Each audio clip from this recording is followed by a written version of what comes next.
A month into the season, two teams have risen to the top of the West Division. One has won on the back of a superstar outfielder, a deep bench, and stellar pitching. The other has won thanks to what's arguably the best group of hitters in the PGCBL. All tied up this week, these teams will duke it out for the driver's seat in a three-game series. It's the Americans, it's the Muckdogs, it's PGCBL baseball right here on the Americans Baseball Network. That the ace of the Giant pitching staff that season was Niagara Falls native Sal Magley. A league low 2.71 earned run.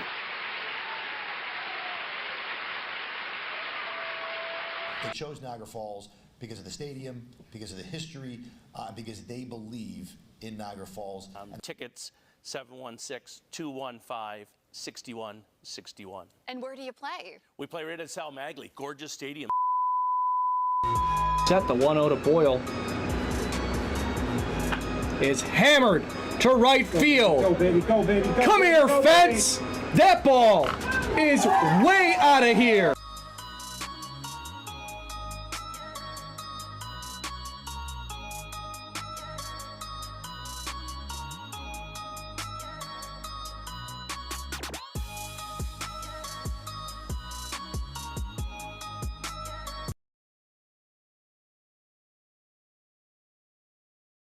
Welcome into Dwyer Stadium as the Americans and Muckdogs are getting set for a three-game series.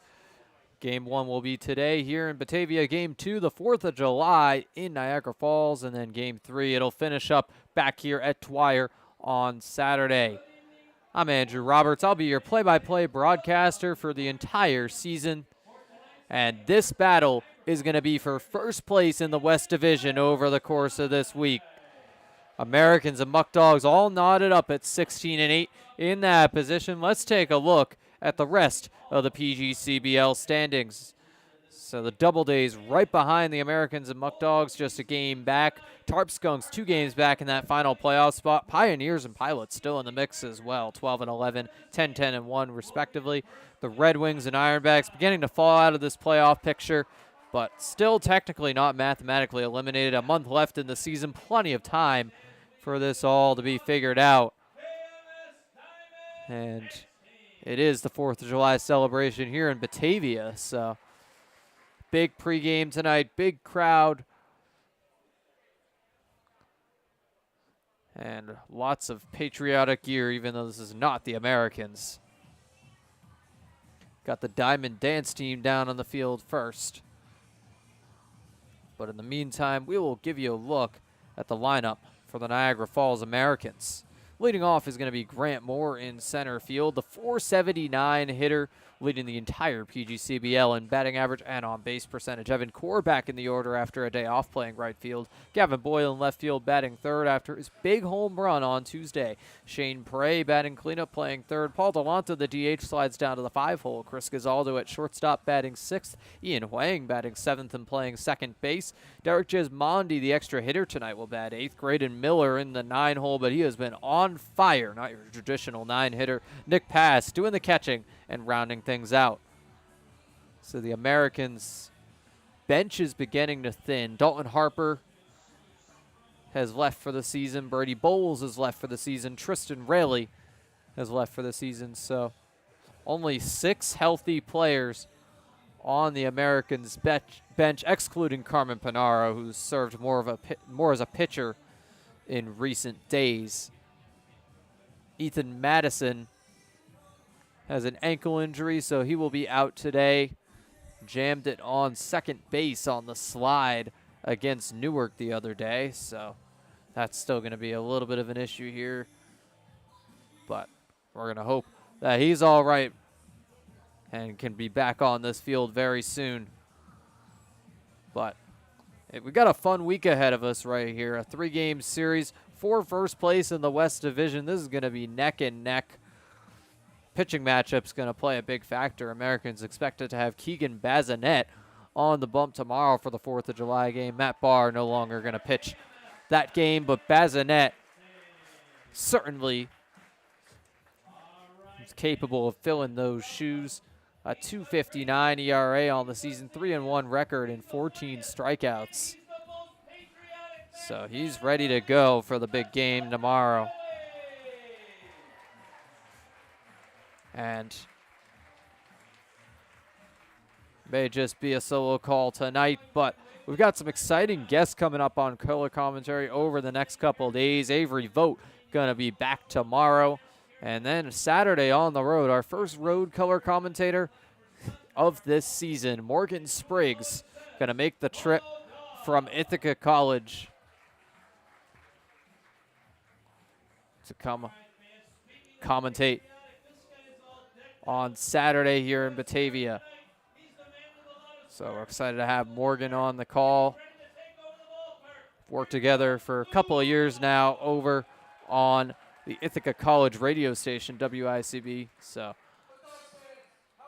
going to be a fun couple of days here on the broadcast with some exciting guests.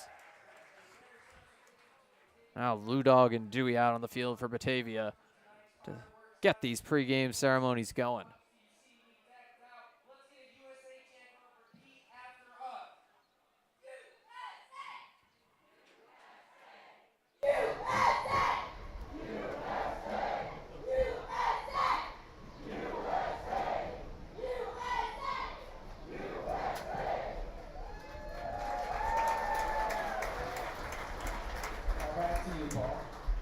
Great job, Blue Dogs.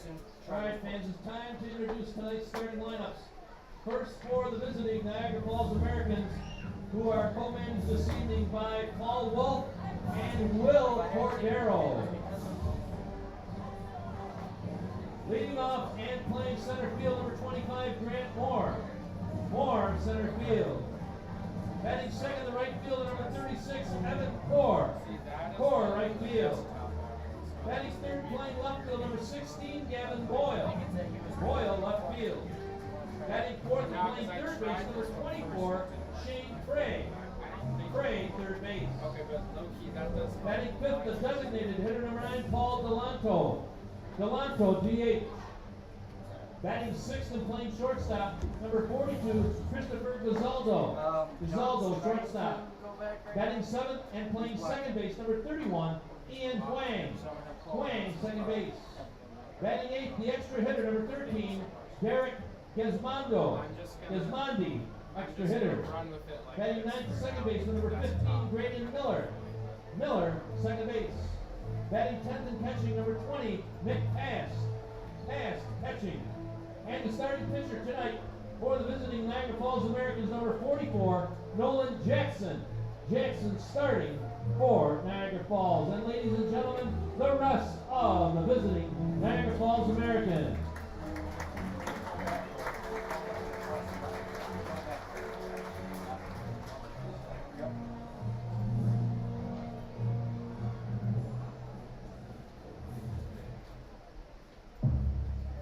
And now, fans, it's time to make some noise as we introduce to you the starting lineup for your 2025 Batavia Muckdogs, brought to you by Tompkins Bank. This evening, your Muckdogs will be joined by the Turnbull Heating and Air Baseball Buddies from the Clarence Crusaders. Your Muckdogs are managed by Joey Skip Martinez. His pitching coach is Grant Bickham. His assistant coaches are Julian Pachardo. And happy birthday to Colin Cox. Your Muckdogs clubhouse manager is Eric Lisicki, and the Muckdogs official team trainer is provided by Rochester Regional Health. Now here's the starting lineup for your Batavia Muckdogs. Leading off, playing left field from Keystone College, number 7, Sean Mendes. Mendes, left field. Batting second and catching from Keystone College, number 5, Cooper Fest. Fest, catching. Batting third, playing right field from the University of Oklahoma. Tonight's Tully's hitman of the game, number 10, Brandon Horton. Horton, right field. In the cleanup spot for your Muckdogs, center fielder from Hofstra University, number 1, Tyler Pitcaro. Pitcaro, center field. Then he fifth from Salisbury University, third base, number 2, Jackson Edmonds.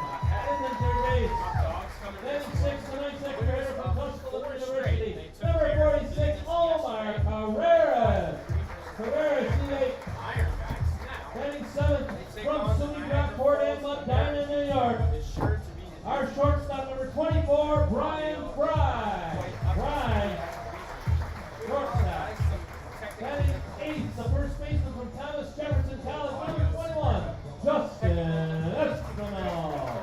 Espinal, first base.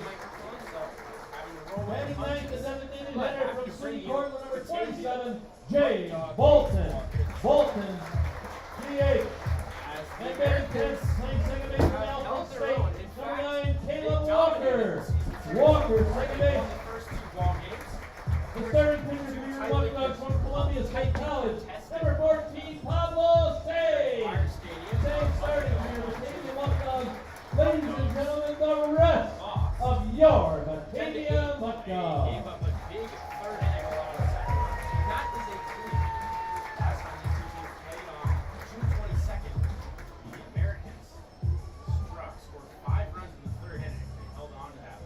Fans at this time, I'd like to ask you to please stand and remove your hats. As we welcome Gus Crawford, an extremely talented rising junior from our very own Batavia High School, as he will be singing our national anthem. Singing of the national anthem. Oh, say, can you see by the dawn's early light what so proudly we hailed at the twilight's last gleaming, whose broad stripes and bright stars through the perilous fight for the ramparts we watched were so gallantly streaming, and the rocket's red glare, the bombs bursting in air, gave proof through the night that our flag was still there. Oh, say does that star-spangled banner yet wave o'er the land of the free and the home of the brave?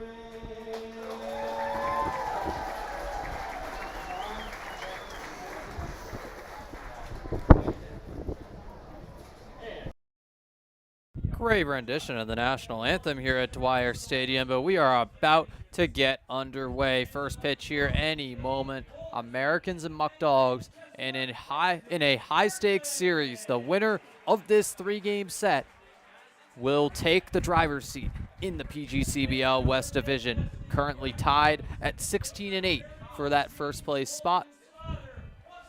Auburn, also a game behind, could get in that mix, but as of right now, Americans and Muckdogs are on top and will still at the very least be tied for the top with a win of this series. And now the Muckdogs starting pitcher out on the bump, ready to face these Americans. It's Pablo Sainz. Sainz is 0-1 with a 4.50 ERA and 8 strikeouts. Product of Columbia State, faced these Americans in his last start, struggled in that one, came out of the pen in an emergency situation to record an out, but that was back on the 28th against Elmira, so still has plenty of rest here headed into this game. Sainz is ready to go for a second chance at these Niagara Falls Americans, and in this top of the first inning, he'll face Grant Moore, Evan Core, and Gavin Boyle, the Americans' outfield and typical top three of this order. A second shot at these Americans. Let's see how he can respond after a rough Sunday the 22nd against Niagara Falls at Sal Magley.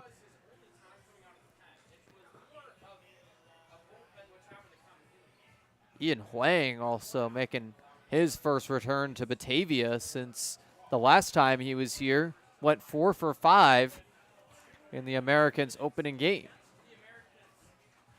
Had a big double to start off a 7-run rally for these Americans.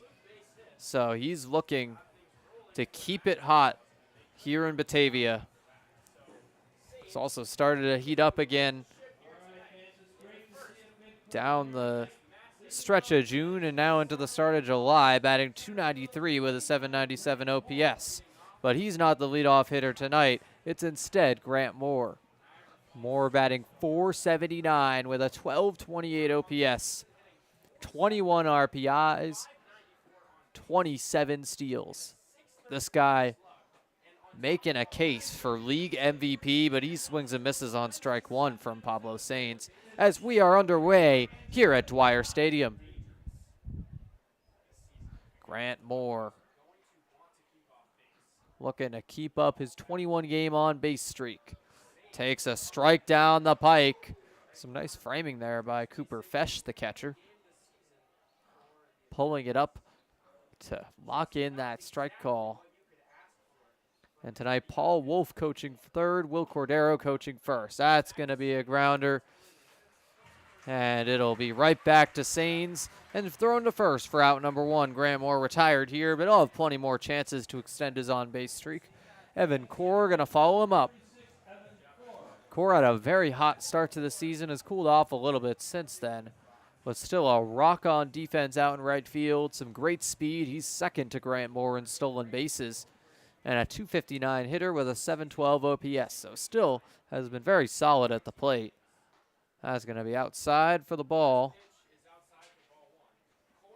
Evan Core, a product of SUNY Niagara, the redshirt sophomore, has the count in his favor. Here's the 1-0 pitch. It'll be down and away, but catches the corner of the strike zone to make it ones across the board. Evan Core looking to stay up in this count on this pitch. Check swing. They will say he did not go around. It's 2-1. Evan Core tested the waters there, but determined it was not a full swing.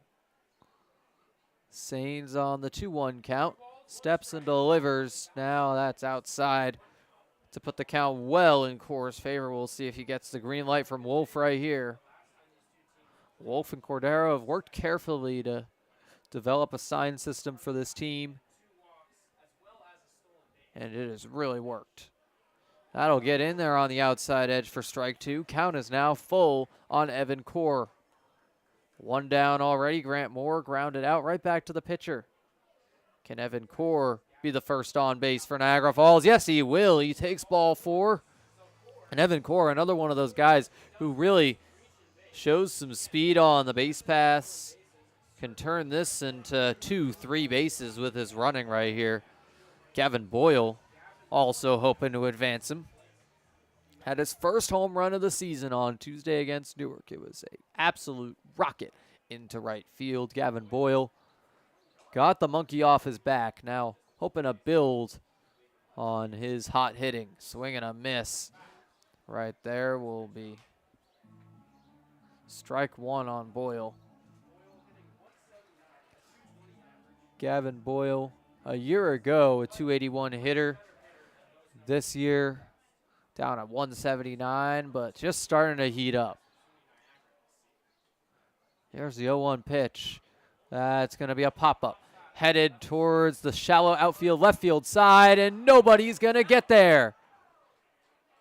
Never mind. It just landed in between three Muckdogs. Jackson Inman down. So Gavin Boyle, yeah, nobody was able to catch that. And Gavin Boyle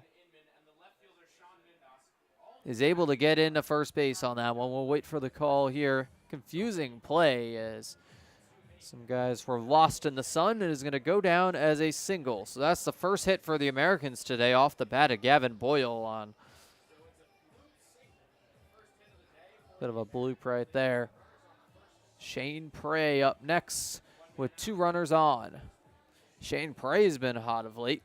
6 for his last 11 to put his batting average at .349. Also has an .823 OPS. That's gone up significantly over the last week. Has driven in 6 runs. Prey has seen limited time in the lineup over the last week or so. Was dealing with some arm soreness, but got him back into that groove, playing every day at third base now that Brady Bowles, who was alternating with him, has departed. Alan Ramos has seen some time at third as well. Played there in the doubleheader against Elmira, so presumably Alan Ramos will mix in with Prey as well as Gazaldo at short the rest of the season. And then Connor Kiefer has seen some time at second to give Ian Huang some off days. So still some depth in this Americans infield despite a couple of players lost there in Bowles and Raley. Ethan Madison, when he's healthy, a capable first baseman. And Prey has spent some time over there as well in the recent days.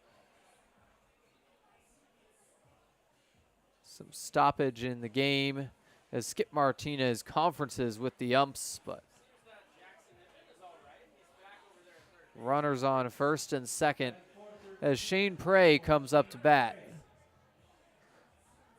Prey, a product of SUNY Fredonia, but has entered the transfer portal. Having a great summer here in Niagara Falls, looking to parlay that into a new commitment in the fall.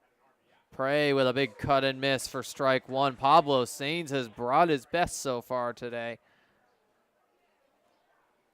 Would be 2 outs right now if not for that bloop single by Boyle.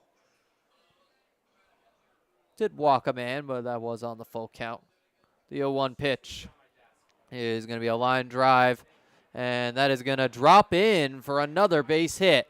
Everyone is going to hold, so it's bases loaded on the single by Prey, the second hit of the day for Niagara Falls. Paul Delanto up next, as Shane Prey is now 7 for his last 12. Quite the week for Shane Prey, as Paul Delanto will be up next. And he has 17 RBIs. Can he add a few more right here? Had 1 grand slam already this season. That was against the Red Wings. 400 feet to center field here. 325 in right. Left field also 325. Pretty symmetrical ballpark. It'll be a ball to start things off on Delanto. Sainz has nowhere to put Paul. A walk here would knock in Grant Moore. He's used to scoring runs. One's across the board to Paulie D. Delanto comes from Stony Brook University. His team beat LSU this past spring in a massive upset. All 3 runners have a lead. And a bit of a check swing. They'll say it's a strike anyway. 1-2 to Paul Delanto. The stakes could not be higher. This is for the division, and Paul Delanto looking to help these Americans strike first in this top of the first inning. Pitch from Sainz is going to be swung on and missed. Delanto strikes out. It's the first by Pablo Sainz today. A critical strikeout for Pablo Sainz, and now Chris Gazaldo will follow him up. Gazaldo, another great contact hitter, batting .367 on the year, has 7 multi-hit games this season and also a 7-game hit streak. And that's going to be a ground ball down the third base line. It'll go foul. Gazaldo made some nice contact there, but just goes the wrong way down the foul line. 9 RBIs on the year, can add to that total big time with the bases juiced. Has been a rocket shortstop for these Americans after playing the first game of the season here at third base. Shortstop definitely more a natural position for him. Another ground ball down the third base line will be ruled foul to make it 0-2. Gazaldo, no more wiggle room here. Going to have to climb out of this hole. If Gazaldo can get another one down that line just a little bit later on the contact, there could be a bases clearing knock, but it's 0-2 to Chris Gazaldo. And that's going to be a grounder picked up by Fry at short. The out at second for out number 3. The Americans strand the bases loaded. We will send it to the bottom of the first and give you the Muckdogs lineup after the break. Fans, if you've been to a game, you know that I give away pizza to a lucky fan in the middle of the third inning. But what you might not know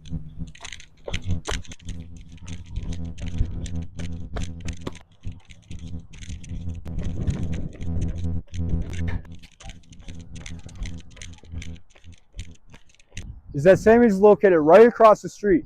They've also been family owned and operated for 3 generations since 1962 and originated the half tray of pizza.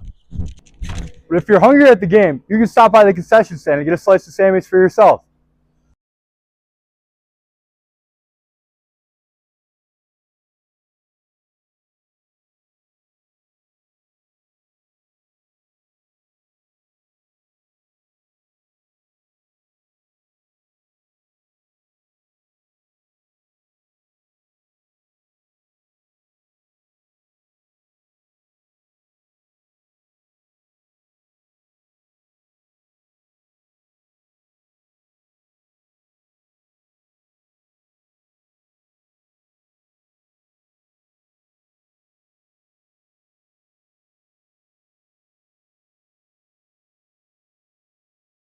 Back for the bottom of the first, we will give you the lineup for the Batavia Muckdogs.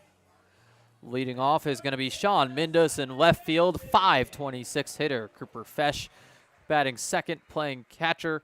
He's batting .379. Braden Horton batting third in right field. The Oklahoma product. Tyler Castrotaro in center field tonight batting cleanup. Jackson Inman batting fifth, playing third. Omar Carreras, fairly new to the Muckdogs, the extra hitter.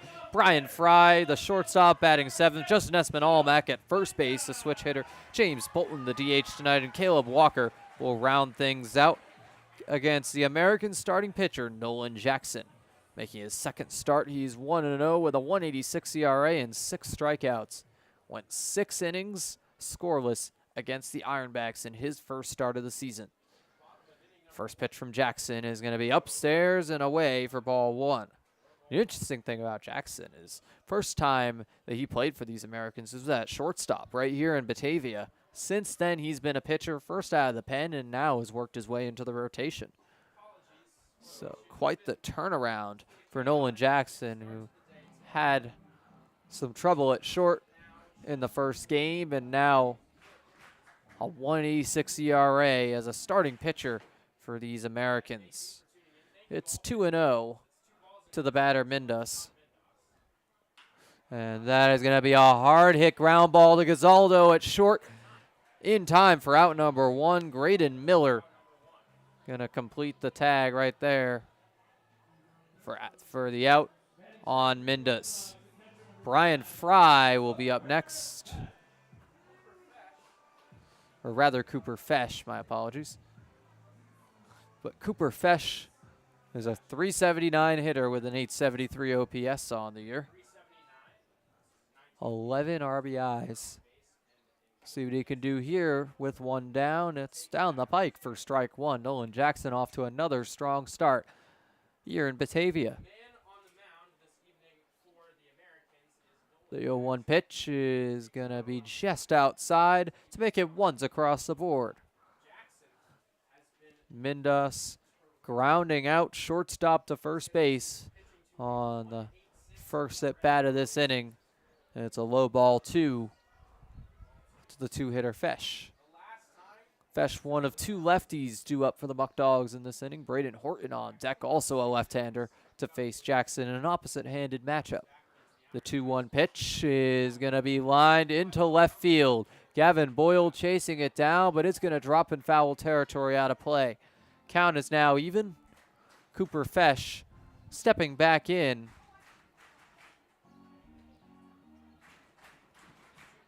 Fesh has been one of the primary catchers for the Muckdogs alongside James Bolton and Cooper Romick. That'll be right down the pike for strike 3. Nolan Jackson, his 7th strikeout of the year and first of the day for out number 2. Jackson is committed to Seattle, and he's showing why he's into Division I. He's got some great stuff out there on the bump. And, well, he hasn't much here. Can play 2 ways as Braden Horton, the right fielder, comes up next. Jackson going to throw one right down the pike for strike 1. Braden Horton was in the College World Series for Oklahoma, now here with the Muckdogs. Big cut and miss for strike 2. And over at Oklahoma, not the strongest numbers, but he was getting at bats. And if you're getting at bats at that highest level, going to be a star down here in the PGCBL. Braden Horton, a 360 hitter on the year, takes the 0-2 pitch and grounds it to Huang at second. And he botches that. It's going to be most likely an error on Huang. And on first base with 2 down is Braden Horton, finding a way to get on despite no hit. Ian Huang will be charged with the error, as Tyler Castrotaro, another Division I product, will come up next. Castrotaro coming from Hofstra, and he did very well there. 274 batting average, 792 OPS. Even better here in the PGCBL as he swings and misses on strike 1. 338 hitter and an 832 OPS here for Batavia, and has Horton on first, looking to advance him with 2 down. That run would be unearned if Horton is able to score. The count is now even. Nolan Jackson, actually a Canadian native. His first start was against the first Canadian PGCBL team, ironically, the Ironbacks, in the battle for the Falls. The 1-1 pitch from Jackson is going to be grounded hard to Gazaldo, and he bobbles that one. Errors in the infield are costing the Americans here in inning number 1.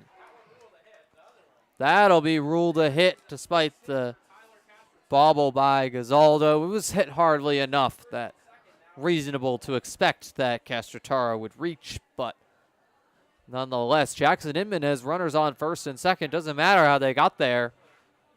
This is a RBI chance for Inman, who already has 14 of them. Inman, a 356 hitter, 1025 OPS.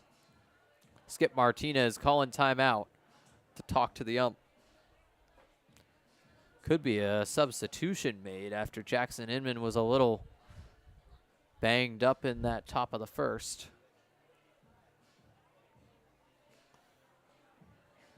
Inman started this game at third base, but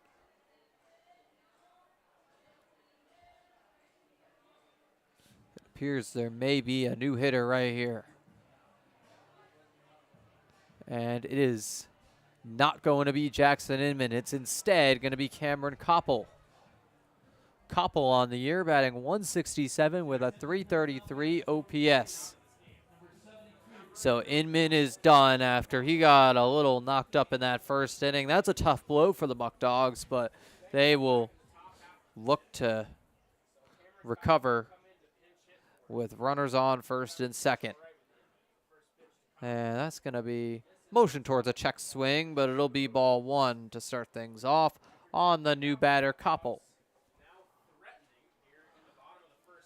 Inman done in this game. It'll be interesting to see if Koppel will fill in at third or if there's going to be some shuffling around on defense. Big cut and miss for strike 1. Nolan Jackson looking for his second strikeout of the day and 8th of the year. Cameron Koppel hasn't seen many opportunities as a hitter, has also worked in as a pitcher. So this will be a big prove-it game for Cameron. Another big cut and miss for strike 2. Nolan Jackson now with the count in his favor with 2 runners on. Both reached on infield knocks. The error by Huang, and then the infield single hard hit by Castrotaro, the cleanup man. The 1-2 pitch. Jackson's 1 strike away, and it's going to be a line drive into right field softly. That is going to drop foul. That was close to knocking in some runs for Batavia. Evan Core was not there, but it's going to drop foul anyways. Graydon Miller was also trying to back up and get it, but neither of them were going to be there if that had dropped fair. Koppel gets another chance after the foul ball. Nick passed. showing some signs to Nolan Jackson as they get set for the 1-2 pitch to Cameron Koppel. Jackson. Runners have a lead behind him. The 1-2 pitch is going to be a pop-up. And passes backing up to try and make the grab. It will go into his glove for out number 3. So some defensive mistakes by the Americans in that inning, but nonetheless, they will get out of it without a scratch. We'll be back with the top of the second after the break. No, I'm kind of thirsty. Me too. We could really use something. Yeah. Oh, thanks. Yankee Doodle Dan.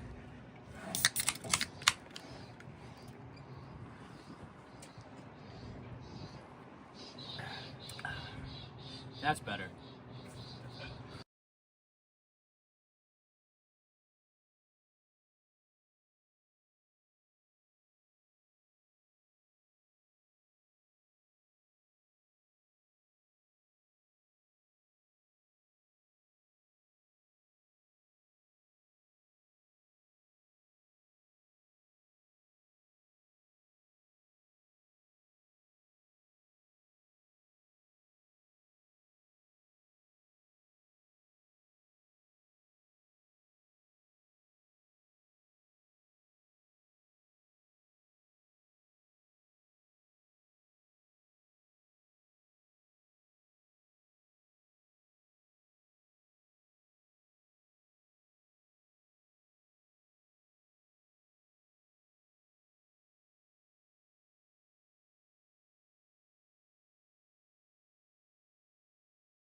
Back for the top of the second inning, and this second inning here on the Americans Baseball Network is brought to you by Bully Hill Vineyards, a great place to grab lunch and taste over 40 different wines. Go to bullyhillvineyards.com for more. Ian Huang will lead things off for the Americans here in the second inning. Takes strike 1. Last time he was in Batavia, a 4-for-5 day, so looking to build on that in his second time at Dwyer. 0-1 pitch is going to drop in the dirt to even up the count. So the defensive changes for Batavia, they're going to put Omar Carreras at third base. Use Cameron Koppel as the extra hitter. And that's going to be a grounder hit to Brian Fry, and that'll be hit too strong for him to be able to turn the throw. So now Cameron Koppel, the extra hitter, and Carreras at third. Huang on with a single, the third hit of the day for the Americans.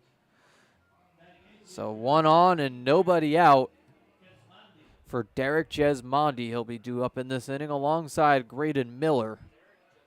Hoping to get Grant Moore back up in this inning if the Americans can keep the hits going. Jesmondi fouls that back into the netting behind home plate for strike 1. Jesmondi, a 160 hitter, 629 OPS, just committed today to Central Connecticut State University. Made the announcement on his Instagram page on the bus ride to Batavia. So he will be at CCSU in the fall. Did not play at Mount St. Mary's, so still has 4 years of eligibility. That's going to be a high fly ball into center field. Backing up is Castratara. He'll make the grab. 1 down, 1 on as Graydon Miller steps in for the first time tonight.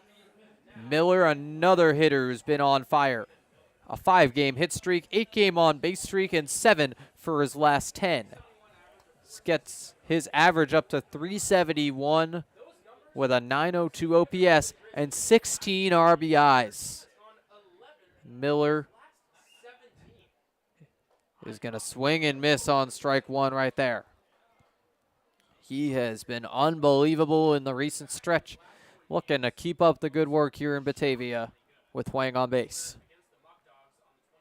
The 0-1 pitch from Sains is going to be popped up into the shallow outfield. And 3 guys there. Now Sain's coming back for it, but it'll be Caleb Walker to make the grab for out number 2. So Graydon Miller now 7 for his last 11, but with the runner on first, Nick Past has the chance to extend the inning. Past batting .225 with a .635 OPS, doing the catching today. Imagine him batting last was partially to keep him in the bullpen, warming up with Nolan Jackson in that top of the first inning. That'll be outside in the dirt for ball 1 to Past.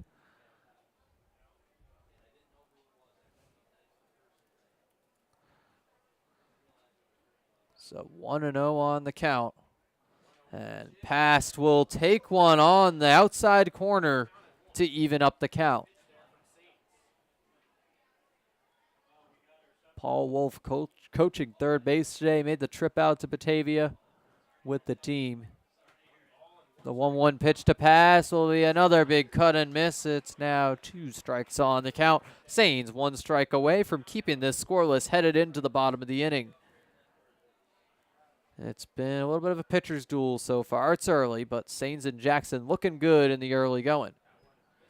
Drops in the dirt to make it 2s across the board to Nick Past. Past spent his first 2 years at Eastern Florida State University, looking a little closer to home here in New York for his junior season. That'll hit Nick Past. He will take first base to make it 1st and 2nd with Grant Moore up to bat. Grant Moore looking for his first time on base today, and this would be a good time with 2 runners on. Moore has recorded a hit in all but 1 game this season. It was the 1 game he did not get Chipotle beforehand, but he's been back on the Chipotle grind over these last few days, has a new 4-game hit streak that he's looking to expand on. The 1-0 pitch in just a moment from Pablo Sainz. Grant Moore going to ground that. The slide at second base by Walker, but the throw will not be in time. It's going to be the bases juiced. That'll be ruled an error as Grant Moore reaches. It's now a 22-game on-base streak, but no hit for Moore there. Now knotted up at 1 error apiece for these teams. Evan Core up next with the bases loaded. Another bases loaded 2-out opportunity for the Americans. They came up empty last time around. Actually, had bases loaded with 1 out, but it's a line drive into left field. And Mindus will be there to make the grab and end this inning. Americans have had the bases loaded in each of the first 2 innings, come up with nothing. We'll see if the runners left on base will be in check later in this game, but for now, we'll send it to the bottom of the 2nd as the Muckdogs look to strike first. We'll be right back. My fellow American fans, my name is Frankie Morris, your social media manager. You can join us all summer long with many promotional nights and tickets just as low as $10. You can call and get tickets at 716-215-6161 and take a crack at the action.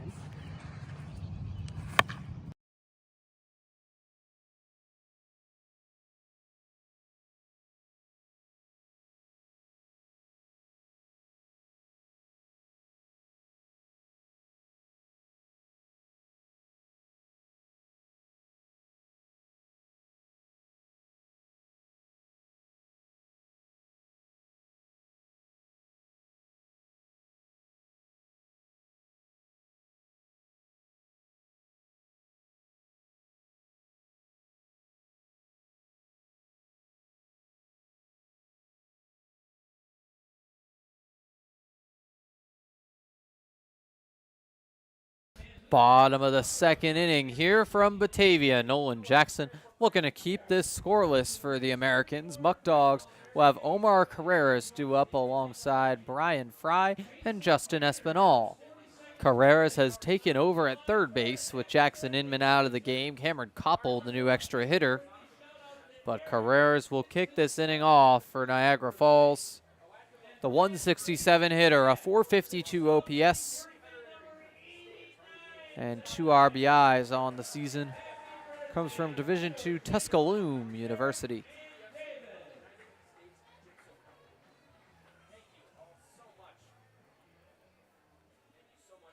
Carreras debuted back on June 21st, just a day before the last time these teams faced off. But Carreras facing the Americans for the first time this season here on July 3rd.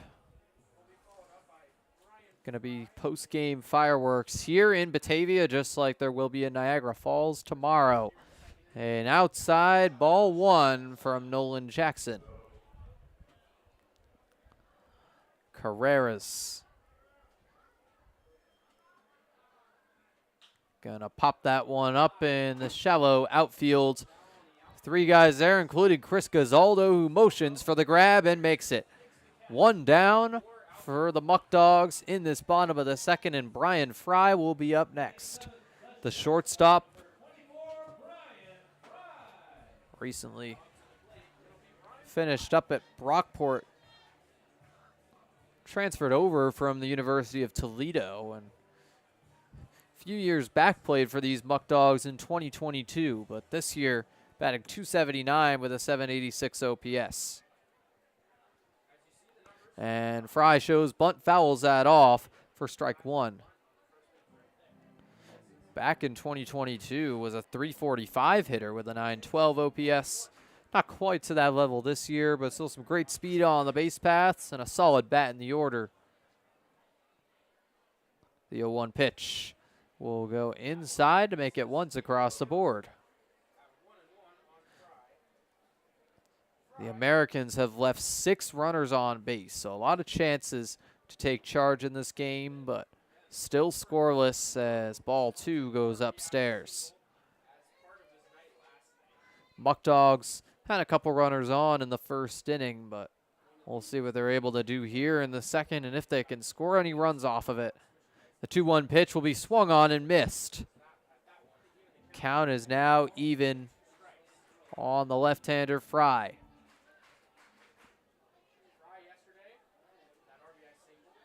The shortstop for the Muckdogs with the even count will foul it off down the third base side, and it'll go out of play over the stands.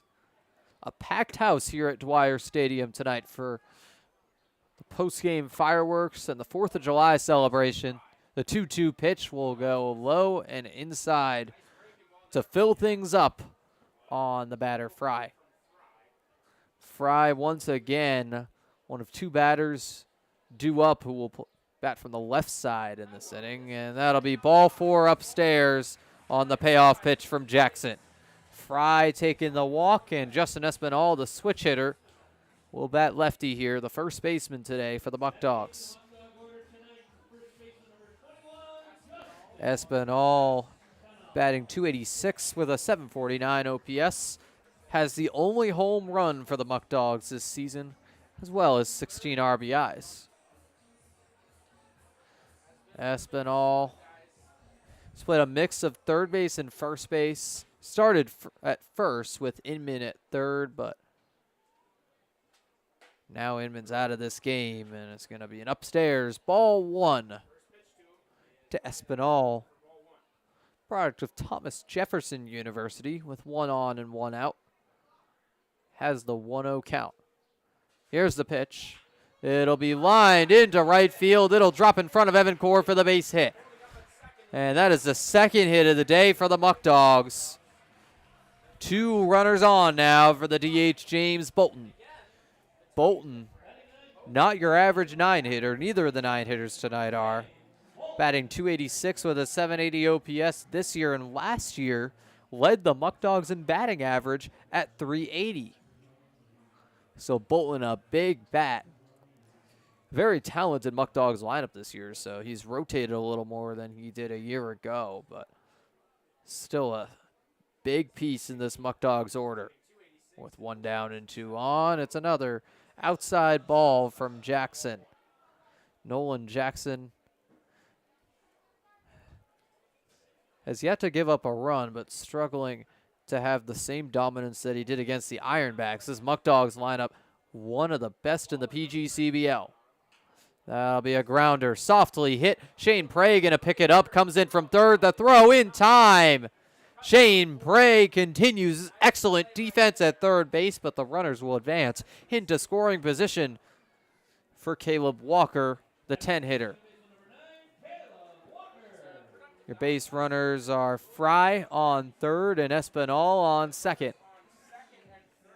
Carreras was retired for the first out, and now James Bolton grounding out to Prey. Gazaldo was ready at shortstop, but Prey swooping in to make the throw on the run. Big cut and miss for strike one on Caleb Walker. Almost wish we had the Sports Center sound effect on this broadcast, because Evan Core and Shane Prey with some Sports Center-esque plays on defense throughout the season. That's right back to Jackson on the liner. He'll send it to first for out number 3. Muckdogs strand another 2 runners left on base. Has been the story in this game. We'll send it to the third inning after the break.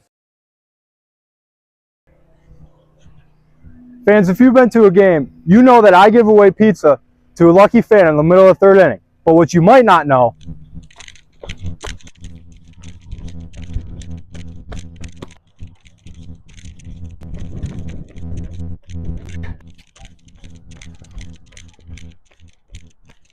is that Sammy's is located right across the street. They've also been family owned and operated for 3 generations since 1962 and originated the half tray of pizza. But if you're hungry at the game, you can stop by the concession stand and get a slice of Sammy's for yourself.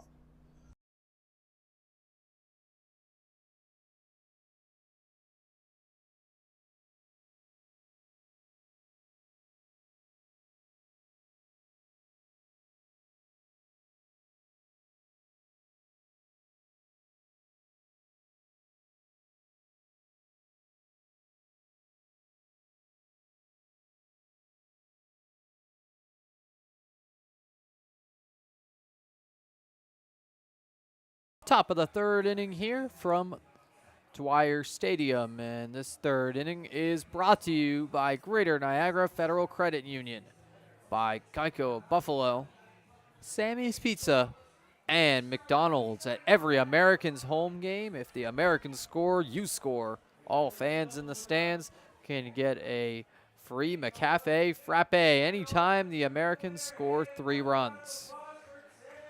McDonald's also bringing back the snack wrap just 1 week from today. That's what I'm personally excited for. Snack wrap connoisseur myself. Gavin Boyle will kick things off for the Americans in this third inning. Shane Prey and Paul Delanto set to follow him up. First pitch from Sains to Boyle will be driven up the middle for the base hit. The ground ball will get Boyle to first for the second time today. He's 2 for 2 tonight. The first one coming on an awkward bloop single. Now a proper base hit for Gavin Boyle the second time around. Shane Prey up next as Pirates of the Caribbean plays here at Dwyer. Prey also started off the game with a hit. Shows bunt, it goes foul. So Gavin Boyle on first base for him once again. Prey looking to have a multi-hit game of his own after Boyle already has accomplished that feat through 3 innings. And it's a cut and miss to put Prey in an 0-2 hole. Now you want to start the at-bat, but Shane Prey certainly has the patience to climb out of this. The 0-2 from Sains will be grounded right to Carreras at third, and the throw is errant. Now both runners going to second and third. Prey reaching second. Gavin Boyle also in scoring position. Could have been a double play, but no outs recorded. Omar Carreras makes the error. It's the second of the day for Batavia. Errors and left on base have continued to be the 2 themes of the day here in Batavia as Paul Delanto comes up next. With 2 runners in scoring position, the chance for RBIs number 18 and 19 The home run could also potentially be number 20. Paul Delanto, a big chance for these Americans, facing Sains with nobody out. And upstairs, ball one to start us off. Walk here would load the bases again for Chris Gazaldo. Was retired last time the bases were juiced, but that was with 2 outs. Right now, nobody out and 2 runners already in scoring position. That'll drop low and away. Paul Delanto up 2 in the count here. Americans out hitting the Muckdogs 4-2, but no runs on the scoreboard just yet. Runners have a lead, a big cut and miss with the 2-0 count for Delanto. If there's any time to swing, it's with that 2-0 count. Wouldn't have the green light at 3-0, but with 2-0, take a shot at it, why not? The 2-1 pitch will be another cut and miss to even up the count. Paul Delanto struck out his first time up, looking to avoid that here. Would not be the time for a strikeout on Delanto's part, but would be a great time for Pablo Sains to have his second. Delanto's his only strikeout victim today. Big lead at second for Shane Prey as it's fouled off by Delanto to keep him alive in the at-bat. Gavin Boyle and Shane Prey looking to score. Boyle singled to start off the inning, then Prey reaching on the error, and both runners getting into scoring position. Delanto with the count even, looking to knock in some runs. And he will drive it into left center field. That is going to drop for a shallow outfield single. 2 runs coming in, and Paul Delanto has his RBI tally up to 19. The Americans strike first and take the 2-0 lead on their 5th hit of the day.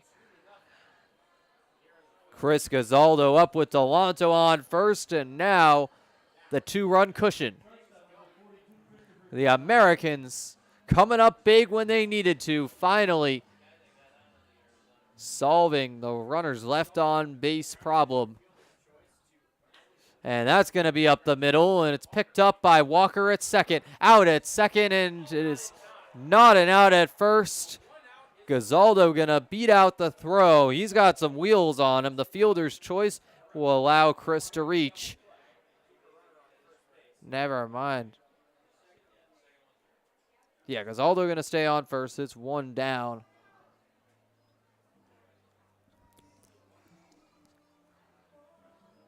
Ian Huang up next with the runner on first. Now Gazaldo.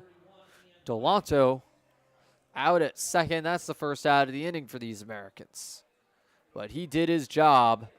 A 2-run single. Strike 1 down the pike to Huang here.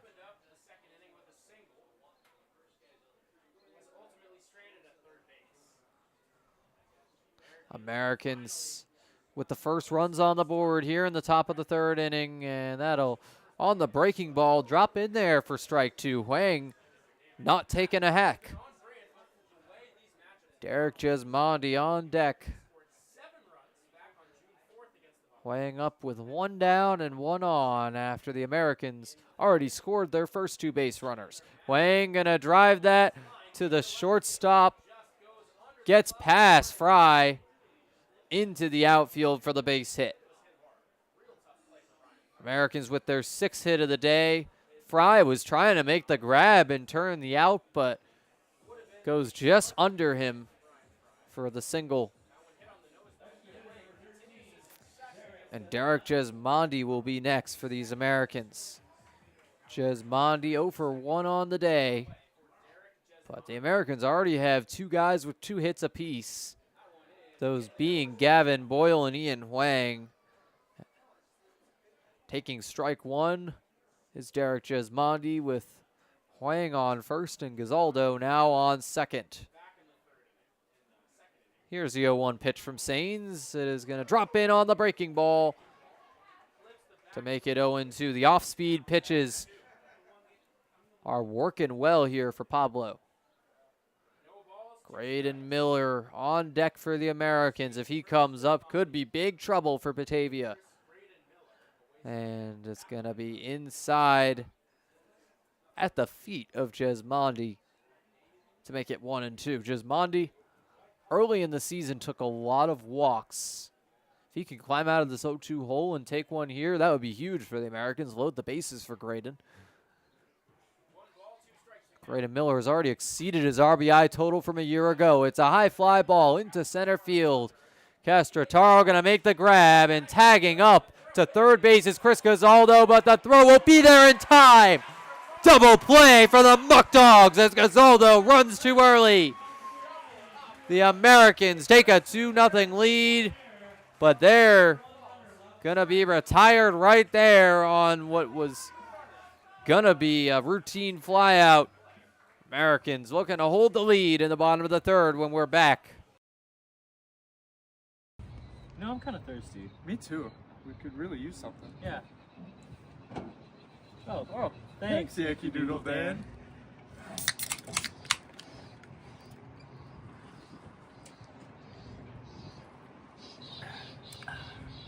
That's better.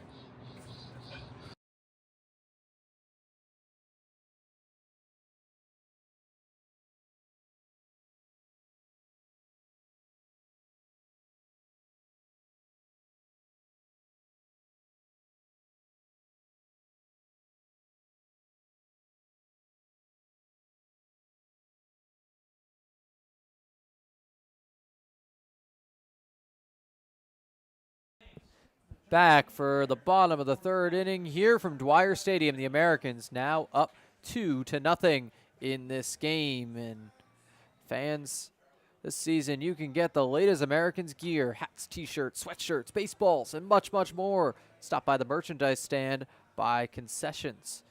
Also a reminder that American season tickets are just $99. Come be a part of the fun this summer at Sal Magley Stadium. Stop by the concession stands at any home game and pick up your season tickets today to be a part of this historic season in Niagara Falls.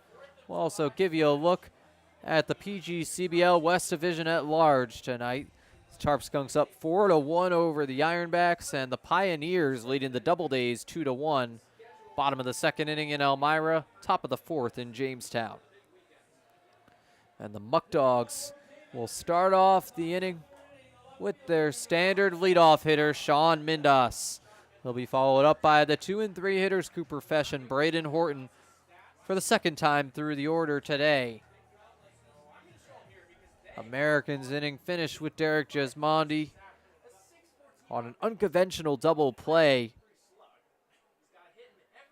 It's a big cut and miss for strike one on Sean Mindas. 526 hitter headed in today, but he's 0 for 1 in this game.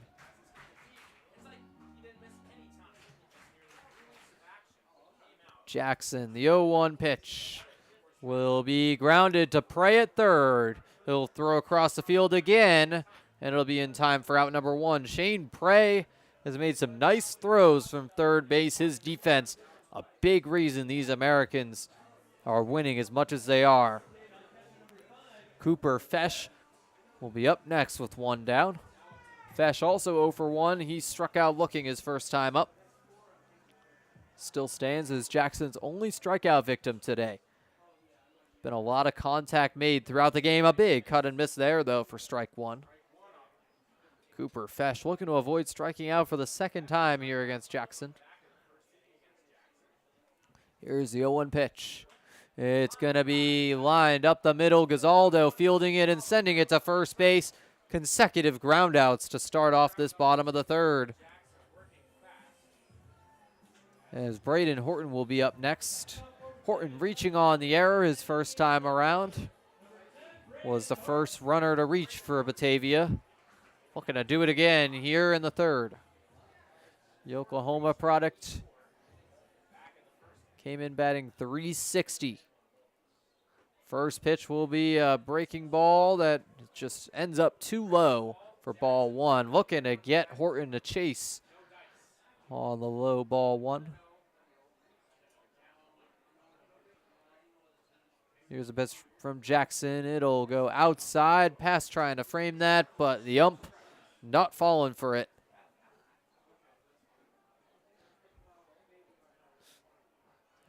Muckdogs just had their own catcher, Cooper Fesh, up. It's Braden Horton now with the 2-0 count. It's upstairs. Nolan Jackson looking to avoid the 4-pitch walk here. He's walked one in Brian Fry. Nolan Jackson looking to find that zone with the 3-0 count. And it is going to drop low for ball 4. It's a 4-pitch walk. Braden Horton reaching for the second time today. Amazingly, he's done that without a hit. But Castrataro, who had the first hit of the day for Batavia, will bat next. Tyler Castrataro hitting a steaming grounder to Chris Gazaldo. Reaches on the infield single his first time up now. Looking to follow that up with his second hit of the day. Horton on first again here. Jackson gonna paint the corner there for strike one. Nolan Jackson, as well as a lot of these Americans pitchers, thrive off painting those edges of the zone. The 0-1 pitch from Nolan Jackson. He delivers. It's going to be a softly hit ground ball. Chris Gazaldo coming in this time from short, but it's going to be another infield single for Tyler Castrataro. He's reached on the infield hit twice today. The Muckdogs up to 3 knocks in this game. Runners on first and second. It's a mirror image of the first inning. Cameron Koppel, the next batter. Muckdogs have had exactly 5 batters every single inning today. We'll see if that trend continues. Cameron Koppel can be retired right here by Nolan Jackson. 2 down, 2 on, just like last time. It's going to be a fly ball into right field. Evan Core coming in, and he will make the grab. Right near foul territory. That'll be the final out of the inning. Muckdogs have had 2 runners on every single inning, but they have been stranded every single time. We'll send it to the top of the 4th after the break. My fellow American fans, my name is Frankie Morris, your social media manager. You can join us all summer long with many promotional nights and tickets just as low as $10. You can call and get tickets at 716-215-6161 and take a crack at the action.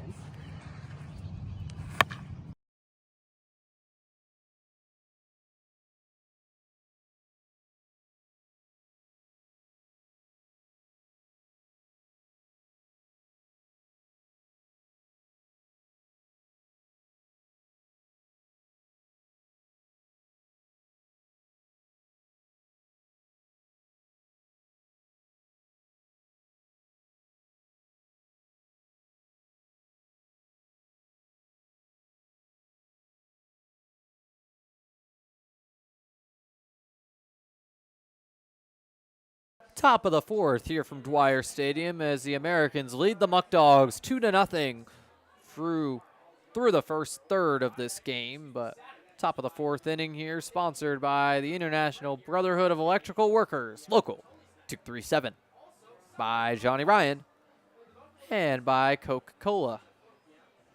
Get all your favorite Coke beverages at concessions at every single Americans home game. The Americans will be back home on the 4th of July as they host the Muckdogs for the second game of this series tomorrow. First pitch will be at 6:30, and of course some post-game fireworks to honor the holiday. And it'll be Graydon Miller to kick things off for the Americans here. Takes an early ball. Looking to lead off this inning with his first hit of the day. Graydon Miller fouls it off instead. It's 1s on the count.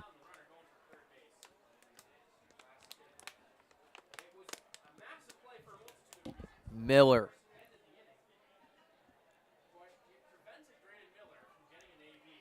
Gonna take one in the dirt to make it 2-1.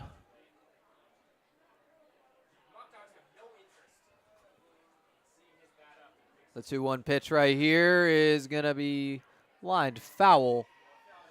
A hard hit ball will even up the count in foul territory. And Muckdogs own in arena host Lou Dog, almost looking like the Americans in arena host Yankee Doodle Dan today. Very patriotic for the holiday. But it'll be in the dirt to make the count full on Graydon Miller. Miller. Looking to get on for the first time today. Expand his on-base streak. He will line it into left field for the base hit over the head of Omar Carreras. He jumped for it, but not going to get there. Graydon Miller, the 7th hit of the day for the Americans. Would have taken a leaping grab to stop that one. Steaming liner will get Graydon Miller on. And Nick Past will have a runner on base for his bat. 2nd of the day. Past is 0 for 0 on the day. We'll take that one low for ball 1.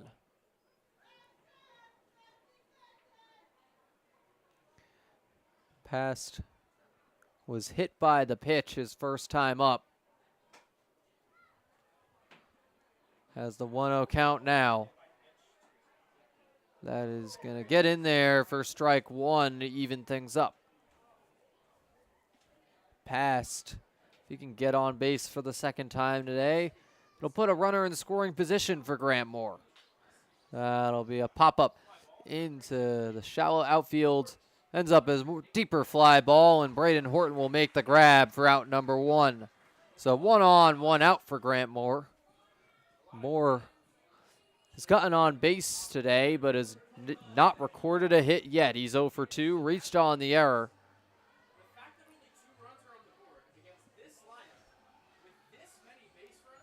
Moore, 21 RBIs on the year, and he will take ball 1 there from Pablo Sainz.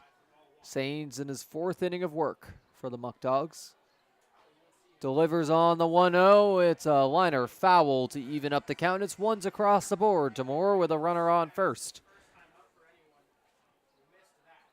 1's the number of the day here for the Americans. Evan Core on deck after the number 1 hitter, Grant Moore. The throw to first on the pickoff attempt, unsuccessful. Grant Moore going to take advantage of this even count. Miller taking a lead. Moore is going to foul another one off, and now he's down in the count. No more wiggle room for Grant. Grounded out his first time up, then reached on the error. What can he do here with Miller on first base?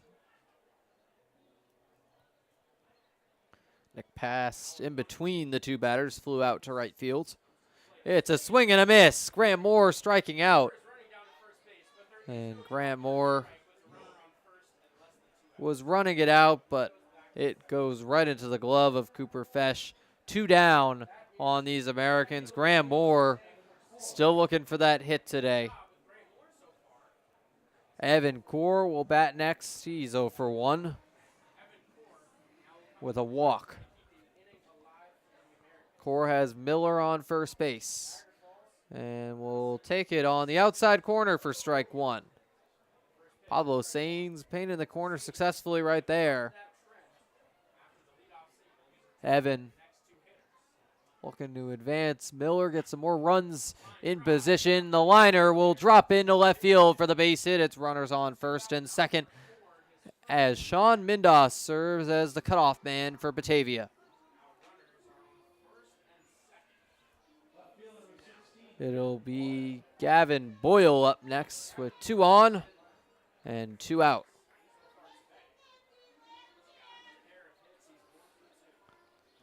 Gavin Boyle, 2 for 2 on the day.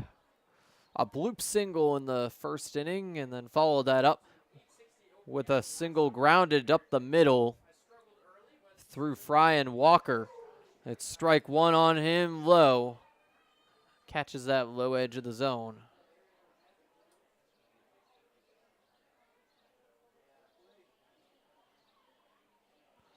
Sainz, 2 strikes away from ending this inning and stranding another couple runners.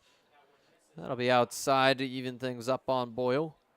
Gavin Boyle, a big hitter, has struck out a lot this season, though. He's tended to swing for the fences, but arguably his best day away from home has been today.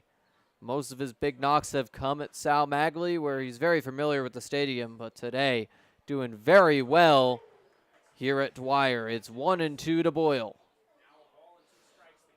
Boyle also has a lot of familiarity with this stadium. Played for the Americans last summer, and they had plenty of games here against the Muckdogs. Big rivalry has formed over these last couple of years. The 1-2 pitch will go inside and make it 2s across the board to Boyle with, what do you know, 2 runners on. And a 2-0 lead.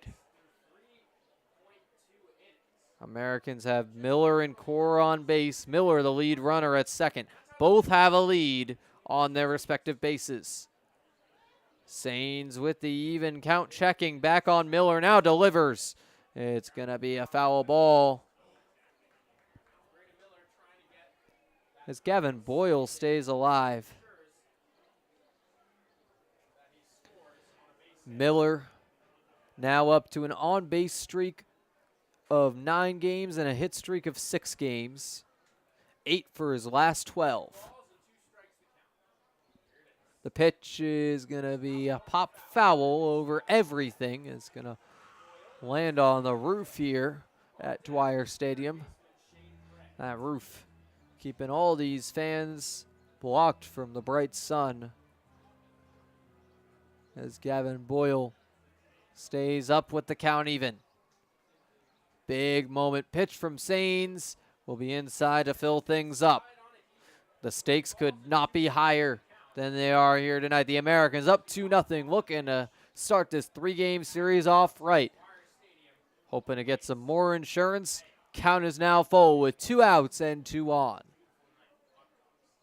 Gavin Boyle in a big moment with the chance to break this game open. The pitch will be fouled off to the right side, and Espinal was running after it, but it goes out of play. So this count is still full for Gavin Boyle. Has a home run on the year. This would be a big time for his second, but just looking to get on base here and keep this inning alive. Count is full. 2 on, 2 out. The payoff pitch from Sains will be grounded down the first base line. It'll be foul for Gavin Boyle. Just a little bit later on the contact, and Gavin Boyle could have had himself a double right there. He has 3 on the year already, but he's going to have to wait for the time being. See if he can send another one that way, just a little bit closer to the fair side. Pablo Sains looking to get out of another jam. Might as well call him Houdini tonight, but I mean, Nolan Jackson has done the exact same thing for the Americans. The payoff pitch will be a swing and a miss. Gavin Boyle strikes out again, but a drop third strike, and they'll have to complete it at first base. The Muckdogs still within striking distance as we send it to the bottom of the 4th after the break. No, I'm kind of thirsty. Me too. We could really use something. Yeah. Oh, Oh, thanks, Yankee Doodle Dan.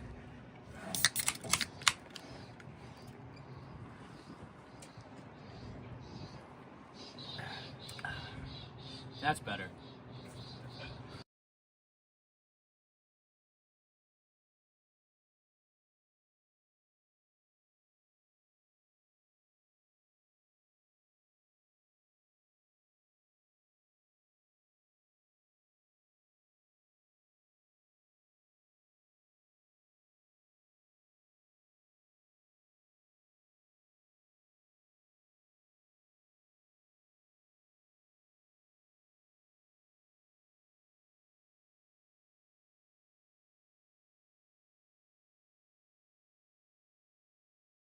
Bottom of the 4th inning here from Dwyer Stadium. And the Niagara Falls Americans want to remind you to follow their social media pages, Instagram, Twitter, Facebook, TikTok. You can connect with the Americans this season like never before, all thanks to our social media managers, Frankie Morris and Leah Fraun. Thank you to Frankie and Leah. As we get underway for the bottom of the 4th inning, with the Americans up 2 on these Muckdogs. Nolan Jackson hoping to keep it that way. as Omar Carreras will lead off this inning. Already led off the second inning. It's been the first half of the order in the odd innings and the second half of the order in the even innings so far for the Muckdogs. Exactly 5 batters every single inning for Batavia. The first pitch from Jackson will be upstairs for ball 1. And given that it's a 10-batter lineup, that has just worked out exactly to make it so that the first and third innings were pretty much exact replicas of each other. One's on the count on the outside corner strike by Jackson. The 1-1 pitch will be a fly ball into left center field. Grant Moore is going to be under it for out number 1. A nice catch by Moore to keep the Americans rolling here. Their 10th out of the day, and now it's Brian Fry to follow up Carreras. Justin Espinal also due up in this inning, just as he was in the second. Brian Fry on the day started out with a walk, looking for his first hit. And remains one of just 2 batters that Nolan Jackson has walked today. He fouls off the first pitch to put him down 0-1 in the count. Braden Horton, the other batter that Jackson has walked today. Fry. The 0-1 pitch from Jackson will be the breaking ball. Stays up high to even up the count. Brian Fry, a very patient hitter. Looking for his second walk of the day. It's going to be a ground ball instead. Picked up by Gazaldo. The throw to first in time for out number 2. First base umpire confirms, and now it'll be Justin Espinal as the Americans look for their first 1-2-3 inning of the day. Would buck the trend of 5 batters per inning for Batavia. Espinal started off his day with a hit, looking for his second. Castrataro has the other 2 hits on the day. It'll be a check swing that's pulled back in time to make it ball 1 on the batter Espinal. First baseman for the Muckdogs today, up 1-0 in the count. Jackson, the pitch. Swing and a miss to even things up. Nolan Jackson has gotten some good swings and misses here today. Only 1 strikeout as the Muckdogs showing some great patience with 2 strike counts especially. Jackson, the 1-1, will be lined into left field, and backing up is going to be Gavin Boyle to make the grab for out number 3. A 1-2-3 inning for the Americans on the Muckdogs here in this bottom of the 4th. We'll send it to the 5th after the break. My fellow American fans, my name is Frankie Morris, your social media manager. You can join us all summer long with many promotional nights and tickets just as low as $10. You can call and get tickets at 716-215-6161 and take a crack at the action.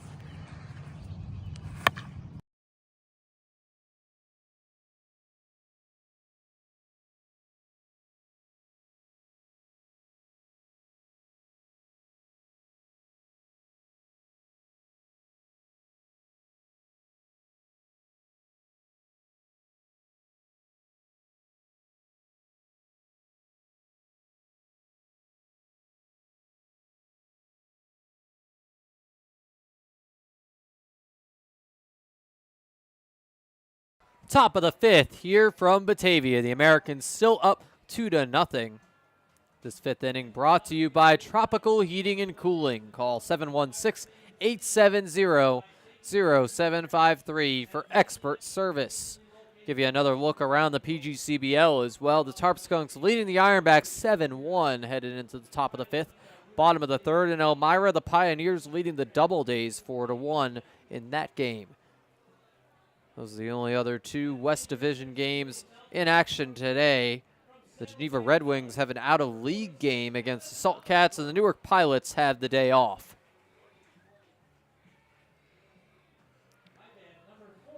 And the Americans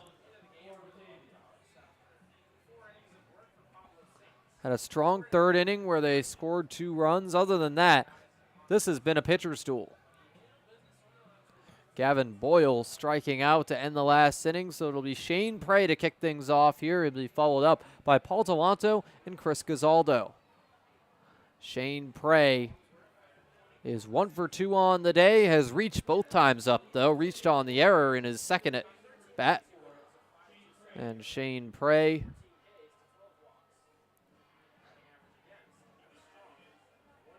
will face these Muckdogs for the 3rd time right here.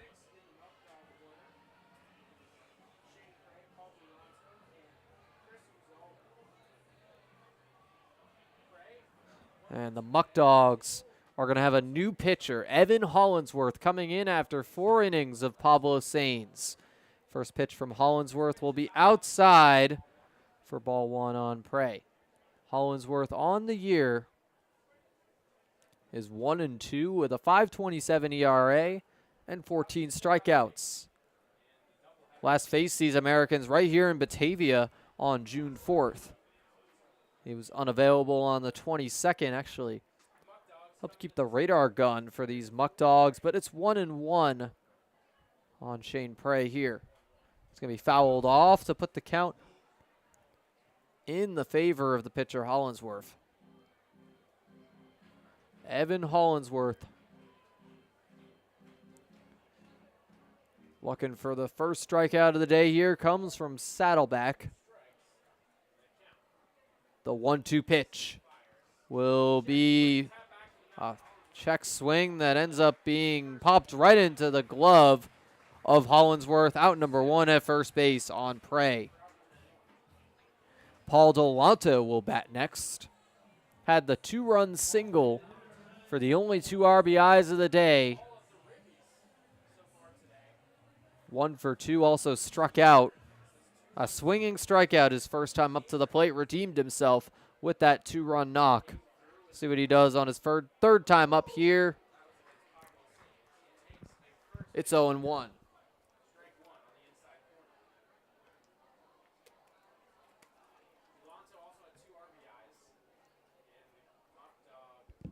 The 0-1 pitch will drop low to even up the count. It's 1s across the board on the batter, Delanto.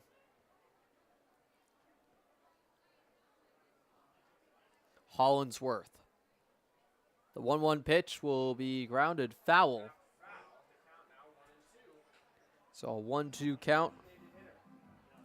Delanto looking for this at bat to end more like the 3rd inning than the 1st.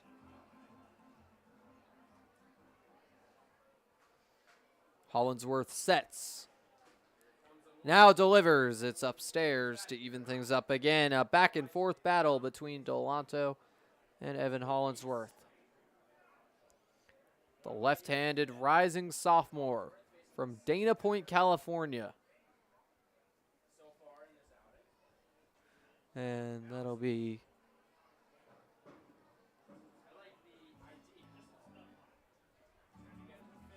a bounce foul.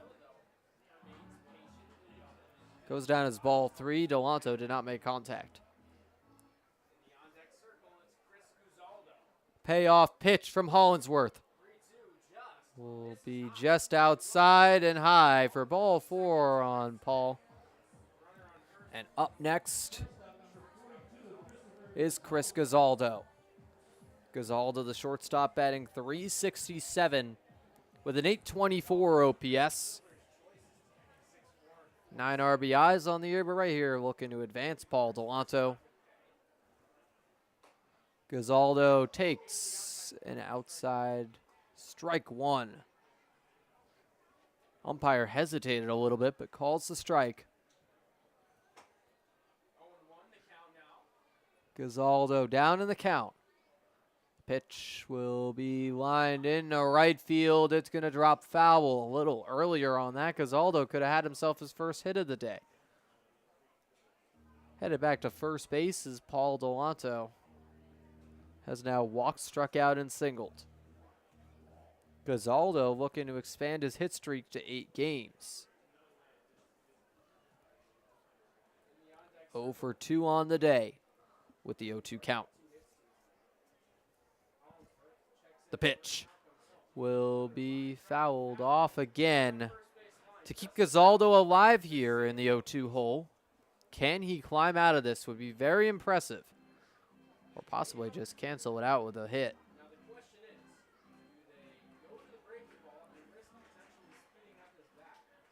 Hollinsworth sets for the 0-2.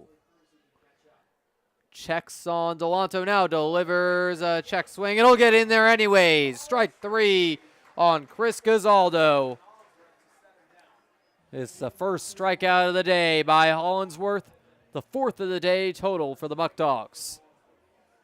Ian Huang 2 for 2, looking to make it his 3rd knock of the day against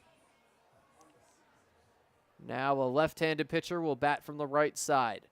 Ian Huang 6 for 7 in Batavia this season. Has always done very well at this stadium. And it is paid off tonight for these Americans. The 1-0 pitch from Evan Hollinsworth will be fouled off to even up the count on Ian. Delanto still on first base. Has been there for a little while now after Chris Gazaldo struck out and he was unable to advance following his walk. The 1-1 count. Hollinsworth delivers. It's going to be a grounder picked up at second base by Walker. The throw to short for out number 3 at second base. Delanto retired for the 3rd out. We'll send it to the bottom of the 5th. Halfway through this game, the Americans lead 2-0. Fans, if you've been to a game, you know that I give away pizza to a lucky fan in the middle of the 3rd inning. But what you might not know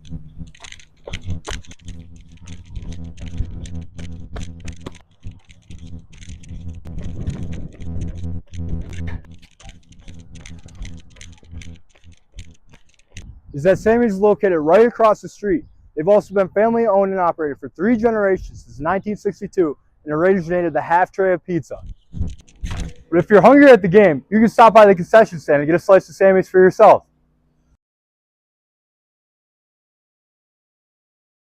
Bottom of the 5th inning here from Dwyer Stadium as the Americans lead 2-0 with their starter Nolan Jackson still on the bump.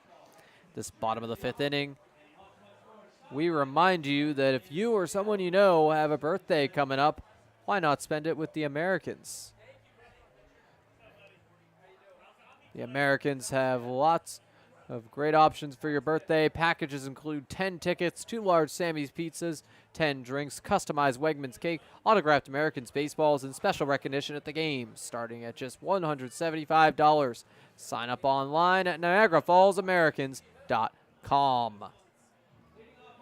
And in this 5th inning, it'll be the 9, 10, and 1 hitters for the Muckdogs. James Bolton will kick things off for Batavia. Jackson starting to settle in, sent Batavia down 1-2-3 in the last inning. That'll be low for ball 1.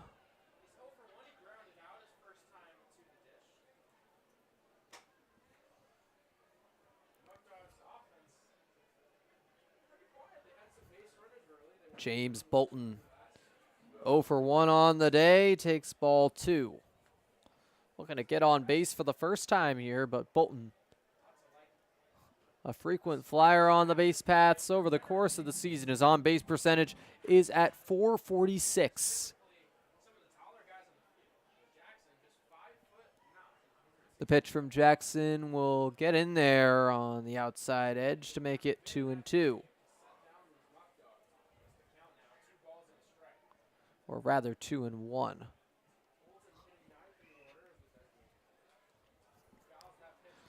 Foul off. Now it's even. Nolan Jackson in a duel with James Bolton. The DH for these Muckdogs, product of SUNY Cortland. One of 2 Cortland players the Americans have faced. The 2-2 pitch will bounce in the dirt. Count is now full on James Bolton. Looking for his first walk of the day. Certainly wouldn't be his first of the season. Bolton so far this year has walked 11 times. The payoff pitch is going to be fouled off. Nolan Jackson going to have to keep pitching to Bolton in what's now been a 6-pitch at bat. Bolton, the second-year Muckdog. The payoff pitch again will get in there for strike 3. Nolan Jackson wins the battle. We'll see who wins the war, but Jackson strikes out his second batter of the night. And Caleb Walker up next in the 10-hole for these Muckdogs. Up for just the second time tonight. 0 for 1. The second baseman for Batavia making the play to end the top of the 5th. Will take one up and away for ball 1. Nolan Jackson. Pitch 6 scoreless to the Ironbacks. On a good pace to do the same here against the Muckdogs. But right now it's going to be a high fly ball into right field. Evan Core is under it. He'll make the grab for out number 2. Nolan Jackson, fairly low pitch count in this game. Now at 63 pitches as Sean Mindas, the leadoff man, comes up for just the 3rd time today. Mindas has come up in every one of the odd innings in this game. He's 0 for 2 today. Looking for that first hit. Sean Mindas has been dominant. At least a hit in every single game and takes the ball low. Sean Mindas, almost a similar hitter to Graham Moore. Fortunately missed a large part of the season, so his RBI number's not as high, but a fly ball into center field, and it's Moore himself who will make the grab for another 1-2-3 inning on these Muckdogs. Nolan Jackson is really settling in here in Batavia. We'll send it to the 6th inning after the break. No, I'm kind of thirsty. Me too. We could really use something. Yeah. Oh, thanks. Yankee Doodle Dan.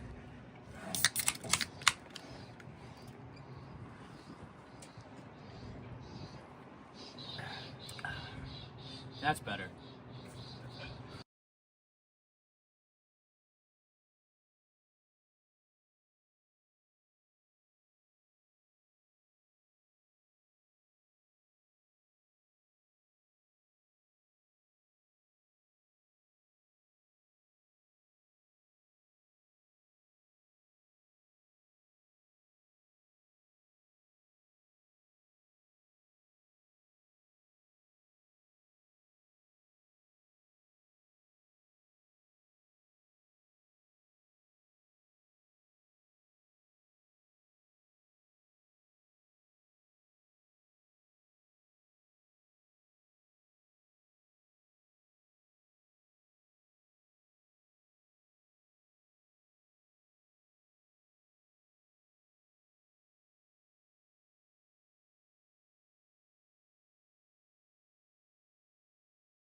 Back for the 6th inning, and the story here is becoming the turnaround of Nolan Jackson.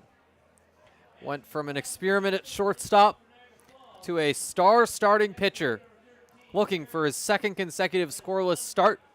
And in the bottom of the 6th, he'll look for his 3rd consecutive 1-2-3 inning. This 6th inning is brought to you by Niagara County Legislator Chris Robins, Laborers Local 91, and Wegmans. The first pitch to the batter, Jesmondi, will get in there on the breaking ball for strike 1 from Hollinsworth.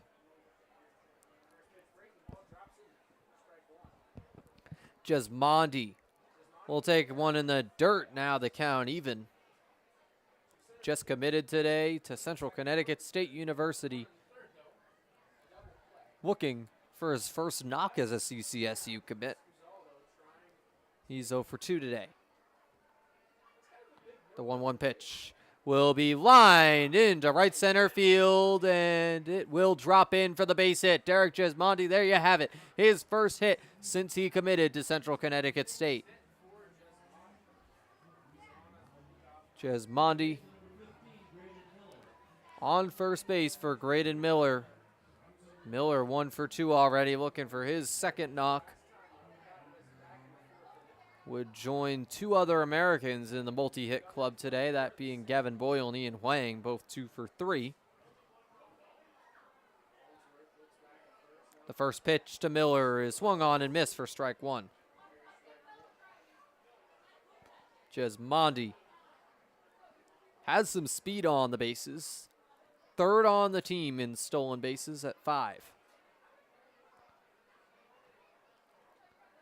The 0-1 pitch from Hollinsworth. After he checks on Gismondi, he delivers, and it's another swing and miss as Gismondi will get his 6th steal of the season. Takes second base on strike 2. Miller with the 2-strike count, looking to climb out of this. Ended up being a foul ball, so Gismondi was sent back. The lead on first base, though. Hungry for that 6th steal. It's going to be no pitch right here. Graydon Miller stepping out.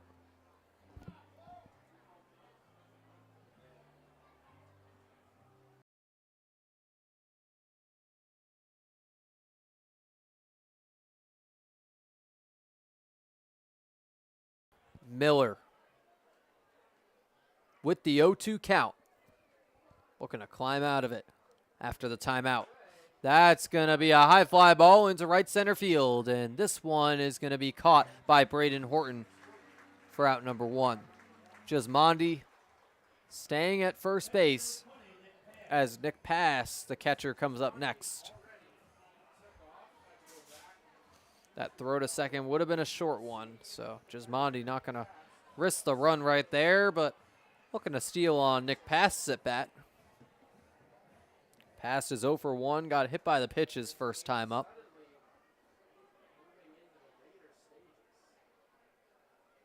And the check on first base, unsuccessful. Gismondi sliding back in time.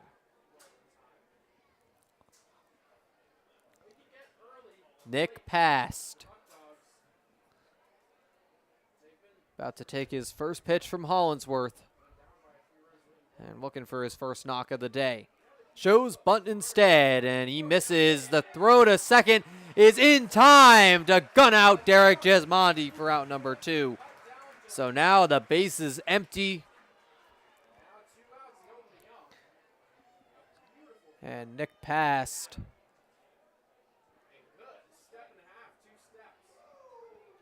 We'll have a strike on the count. The 0-1 will be outside for ball 1. So Pass never pulled back that bunt. That explains the first strike, and Gismondi gunned out on the pitch as well. So not a good one for those Americans. The 1-1 is going to be a shallow fly ball into right field foul territory. Horton chasing after it. He'll make the grab on the run. Never mind. Umps say no, it dropped out.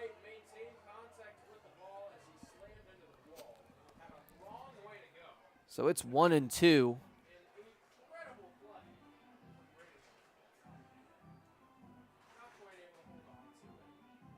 Nick passed. With a 1-2 count.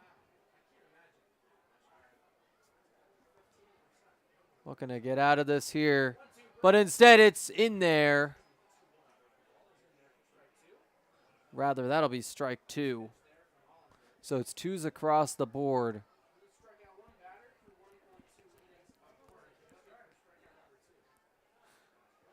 The 2-2 will be lined into center field, and it's going to be caught by Castrataro for out number 3.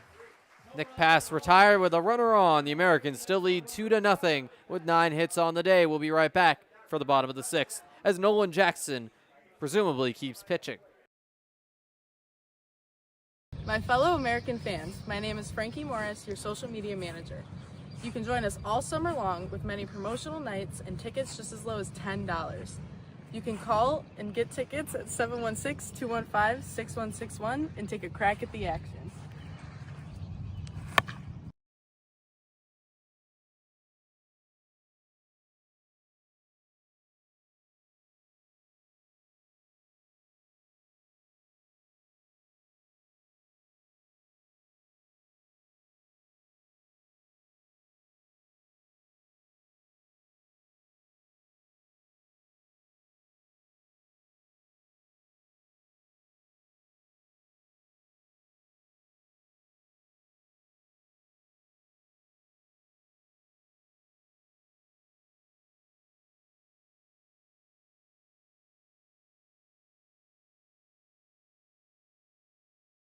Back for the bottom of the 6th here from Dwyer Stadium. And fans, the Niagara Falls Americans are a great place to entertain your group for the evening. We are able to offer fundraisers tailored to your group needs, nonprofits, churches, youth sports, and more. For all group information, please visit the Americans website, NiagaraFallsAmericans.com. Nolan Jackson just 65 pitches in through 5 innings. Going into his 6th inning of work, he will face Cooper Fesh. Fesh will be followed up by Braden Horton and Tyler Castrataro, all due up in the inning. Muckdogs looking to climb out of this 2-0 deficit. Jackson has been on fire over these last couple innings, consecutive 1-2-3s.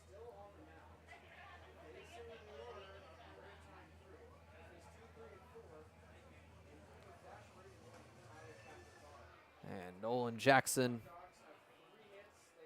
will face Fesh first, who he's retired twice tonight. One of which was a strikeout. He was caught looking his first time up. Nolan Jackson has only struck out 2 batters tonight, but has been very, very effective nonetheless. Been more of a ground ball pitcher. A swing and miss for Fesh is strike 1 on the count. Nolan Jackson committed to Seattle in the fall and showing out headed into his freshman year there.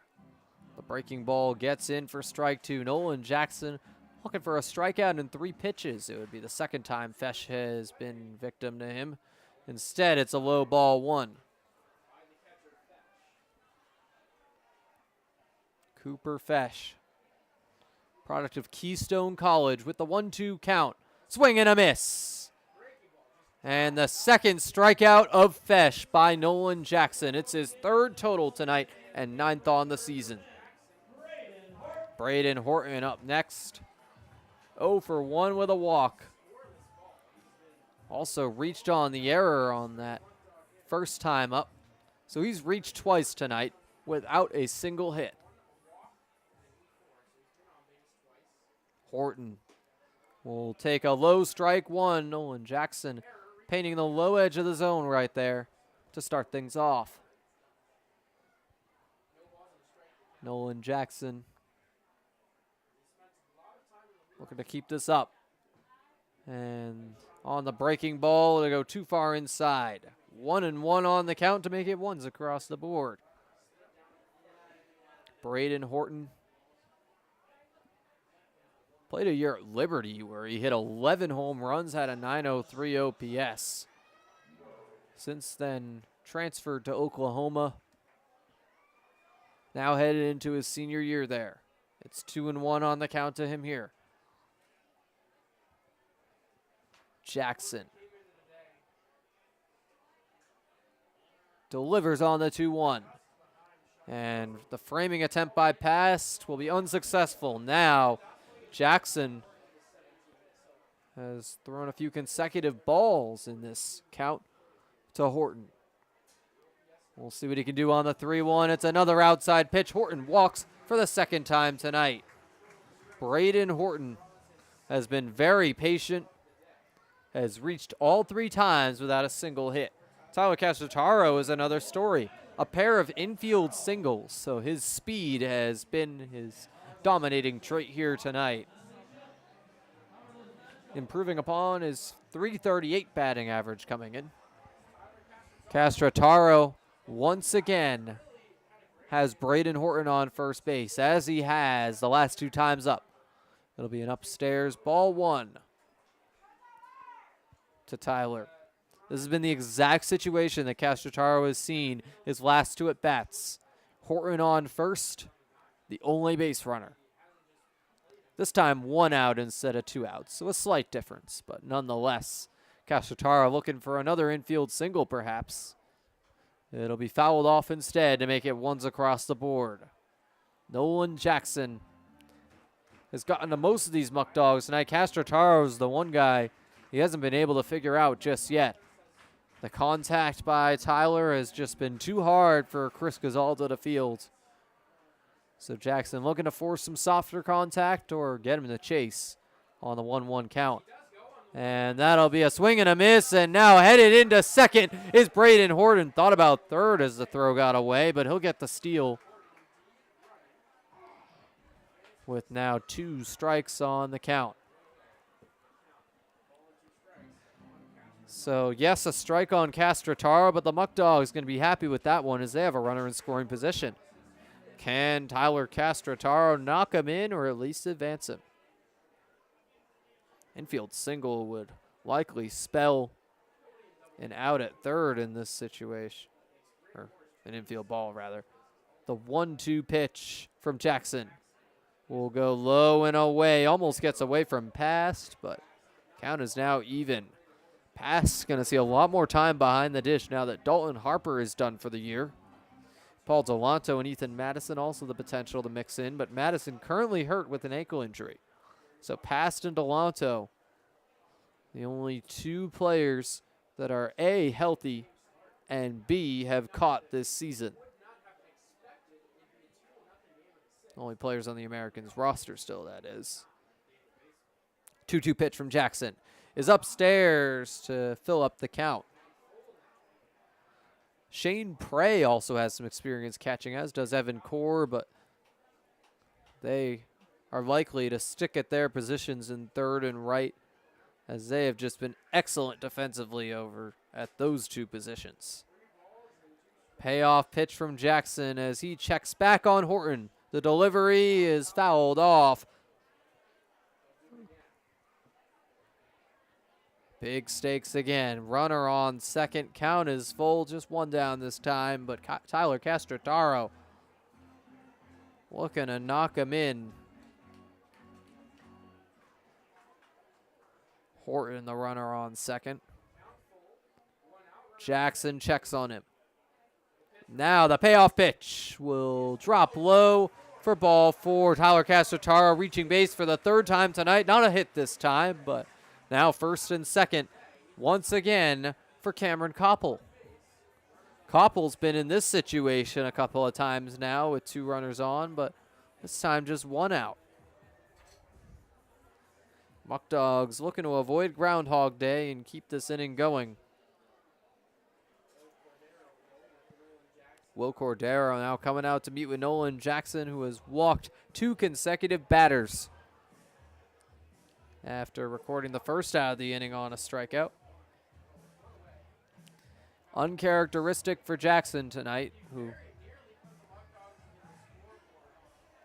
had only walked 2 other batters prior to these back-to-backs. Jackson going to stay in the game for the time being. Pitch count still at 81. Looking to, at the very least, finish this inning, match his performance from last time. Also hoping to keep it scoreless in this inning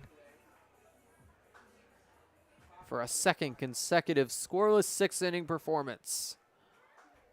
Cameron Koppel came in the very first inning for Jackson Inman after the injury. Now a bunt shown, and it goes foul. 0-1 to Koppel. Koppel 0 for 2 since coming in as the pinch hitter and now the extra hitter. Omar Carreras, the new third baseman, is on deck with 1 down and 2 on. Koppel looking to make contact for the first time, or rather get a hit for the first time. Apologies.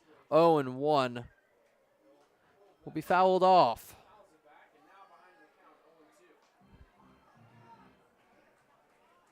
Nolan Jackson, 1 strike away from his second out, would put Omar Carreras into the same situation that Koppel was in the first and third innings. Cameron Koppel looking to get on base for the first time today. The pitch is outside for ball 1. 9th ball Jackson has thrown in the last 3 at-bats. Of course, walking those last 2 batters.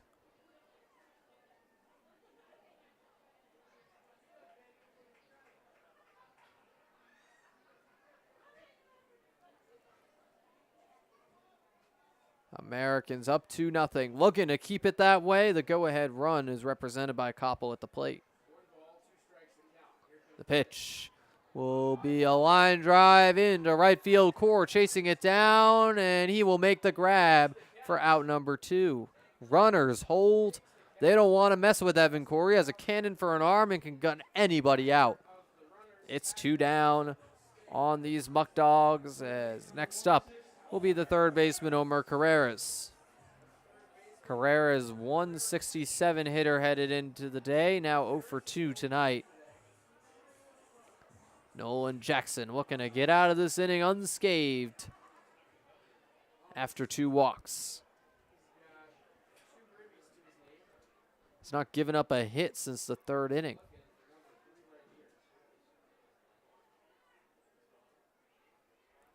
Pitch from Jackson will be a high chopper. Picked up at second by Huang. The throw to first. He didn't know where to throw, but he gets the out. And it'll be top of the 7th inning when we're back after the break. Americans looking to hold on for the shutout win. We'll be right back. Fans, if you've been to a game, you know that I give away pizza to a lucky fan in the middle of the 3rd inning. But what you might not know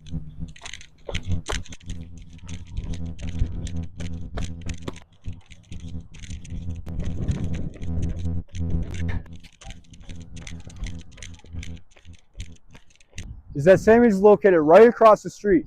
They've also been family owned and operated for 3 generations since 1962 and originated the half tray of pizza. But if you're hungry at the game, you can stop by the concession stand and get a slice of Sammy's for yourself.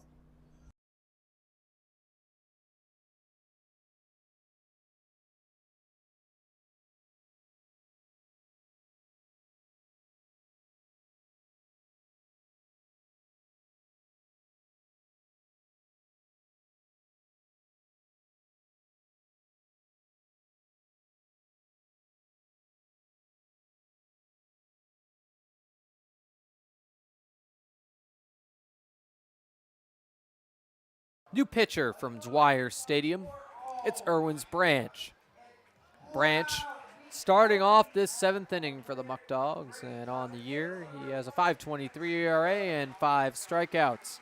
7th inning here on the Americans Baseball Network is brought to you by Elks Lodge of Niagara Falls, Bikers Against Child Abuse, the Stauka Agency, and Red Robin Gourmet Burgers and Brews.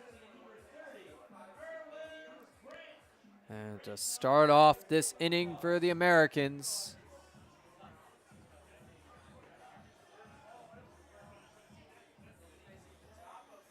it will be the top of the Americans order. Grant Moore kicking things off. He'll be followed up by Evan Core and Gavin Boyle. Grant Moore still looking for that hit tonight to get his hit streak back up to 5 games. Reach base tonight on the error, so a 22-game on-base streak for Grant. But 0 for 3 in the box score.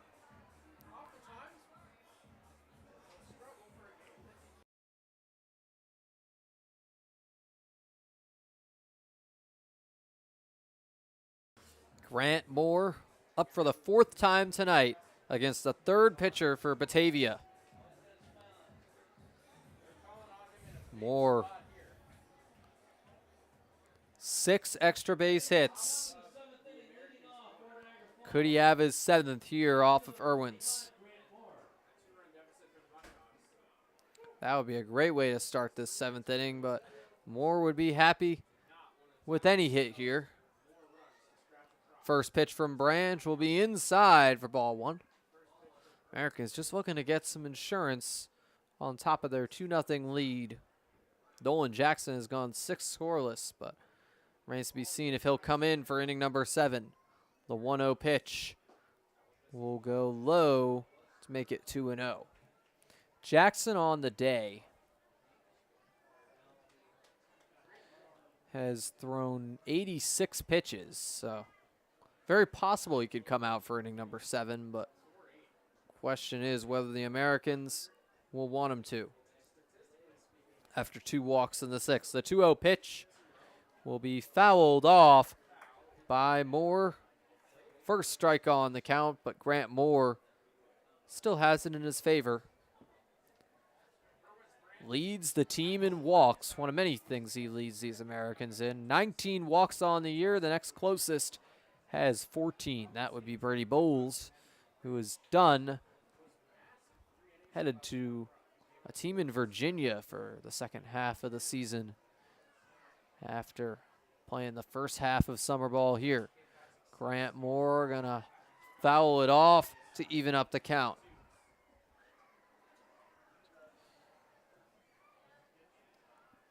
Moore, count is even. Looking to capitalize for his first hit of the day. The pitch outside to fill things up at 3-2. Grant Moore comes from Mount Vernon Nazarene University, grew up just about 30 minutes from there in Ohio. The payoff pitch will be fouled off to keep Moore alive. This is becoming a long at bat. Grant Moore can really work counts. And right now, a 6-pitch at bat.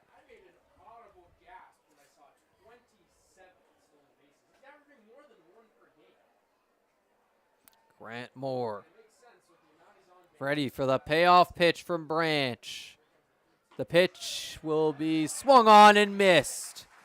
Grant Moore strikes out for the 2nd time tonight. Uncharacteristic for him, but these Muckdogs have had his number.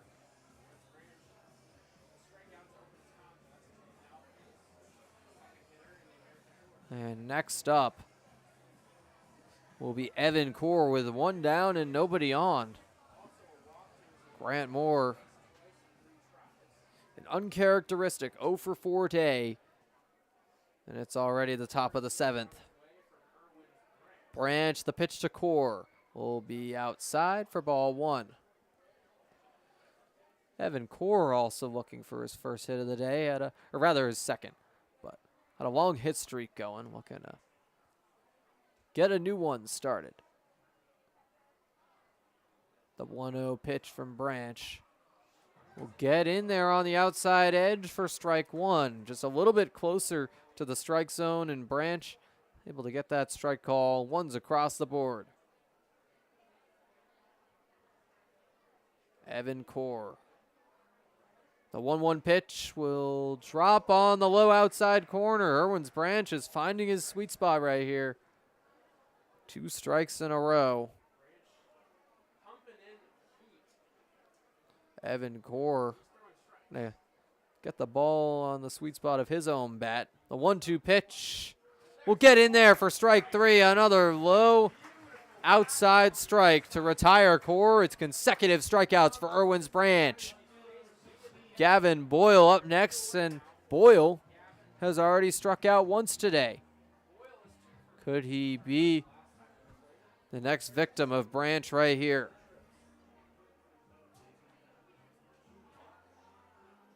Branch the chance to strike out the side.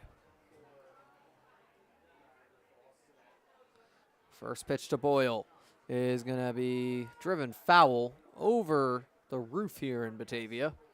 So in 1. Unlike Sal Magley, this entire stadium pretty much has a roof over it. Covers the press box, covers most of the fans behind home plate. The 0-1 pitch to Boyle.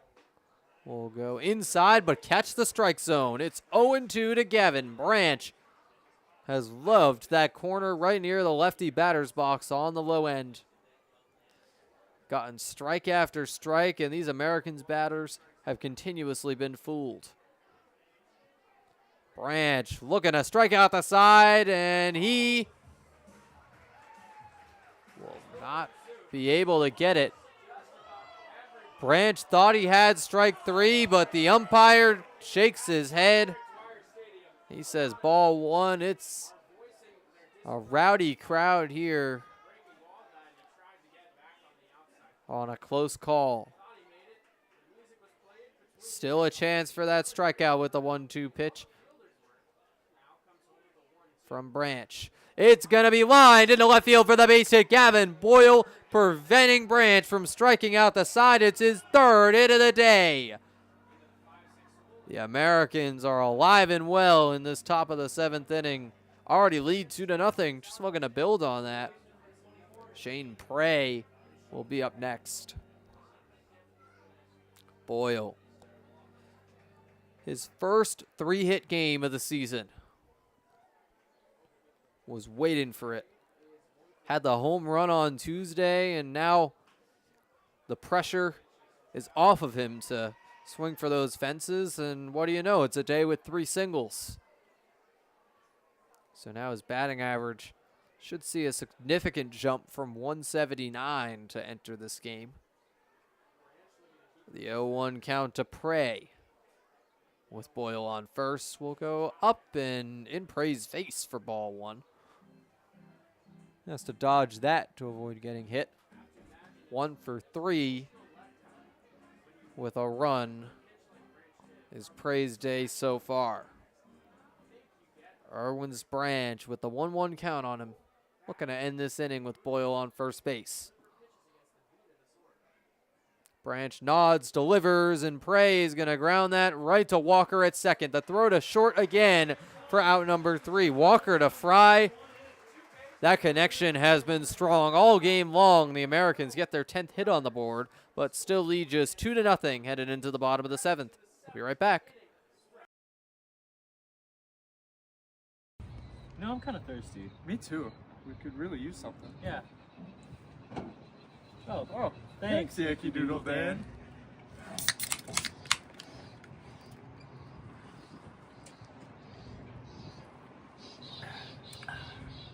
That's better.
Bottom of the 7th here at Dwyer Stadium, and after 6 scoreless innings again by Nolan Jackson, Robert Leach going to come out of the pen for the Americans.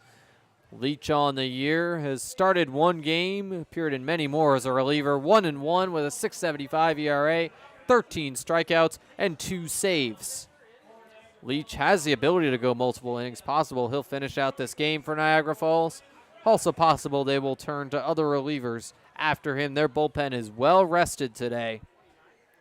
But Leach will face the left-hander Brian Fry to start things off, followed by the switch hitter Espinal and the righty Bolton. Be in the dirt for ball one to start things off. Only righties available today for the Americans. Joe Chaya did not make the trip with the team. And C.J. Hurley started on Sunday. That'll get right down the pike for strike one from Leach. Brian Fry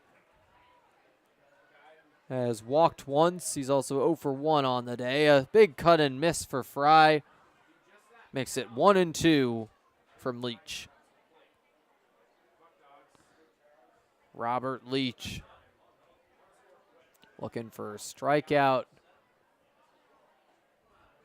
That'll be upstairs and in to make it 2-2. Leach would have his 14th strikeout of the year if he can punch out Brian Fry here. The 2-2 pitch will be low near the dirt for ball three. Only a few Muckdogs that have struck out today. Cooper Fesh struck out twice, James Bolton once, and that's going to be a fly ball into center field. Grant Moore going to make the grab for out number one. Justin Espinal will be up next to face Robert Leach. And Carreras, Fry, and Espinal went down 1-2-3 just a couple innings ago. Espinal 1 for 2 tonight. One down and nobody on here as it's a low ball one from Leach. Espinal batting from the left side as he has all night. It'll be a liner into left field, foul territory. Boyle chasing after it. It is going to be out of play. One's across the board. Espinal looking to get on for the second time tonight. The first baseman for the Muckdogs has an even count against Leach. Leach, the pitch will be a breaking ball, and it's fouled off right into the roof here in Batavia. It's 1-2.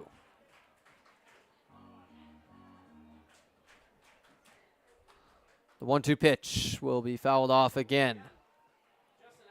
Espinal staying alive here.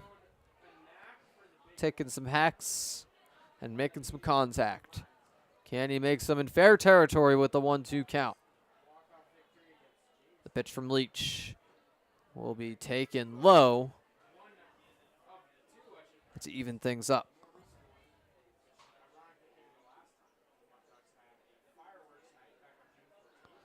Count now even again. Espinal looking to avoid striking out for the first time tonight. And he does.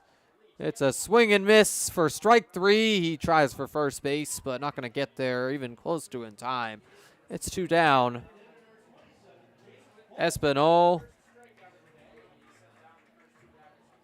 represents the Muckdogs' 4th strikeout of the night. 2 of them have been by Cooper Fesh.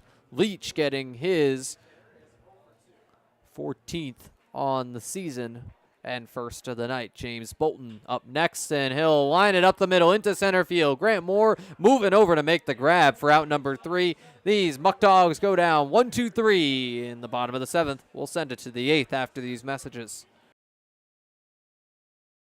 My fellow American fans, my name is Frankie Morris, your social media manager.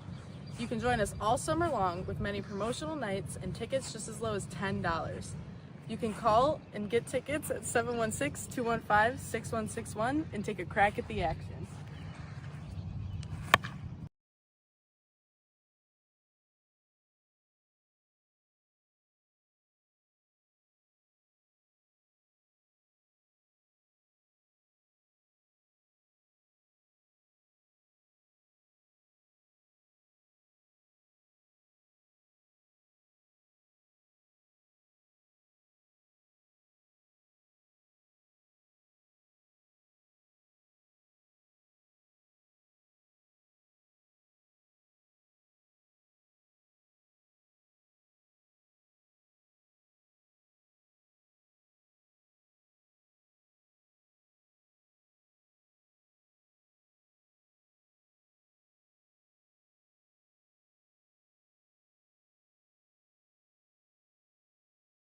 Top of the 8th inning, Irwin's Branch still going after an excellent 7th inning in which he retired 3 out of 4 Americans. He'll face Paul Delanto in this inning, followed up by Chris Gazaldo and Ian Wang.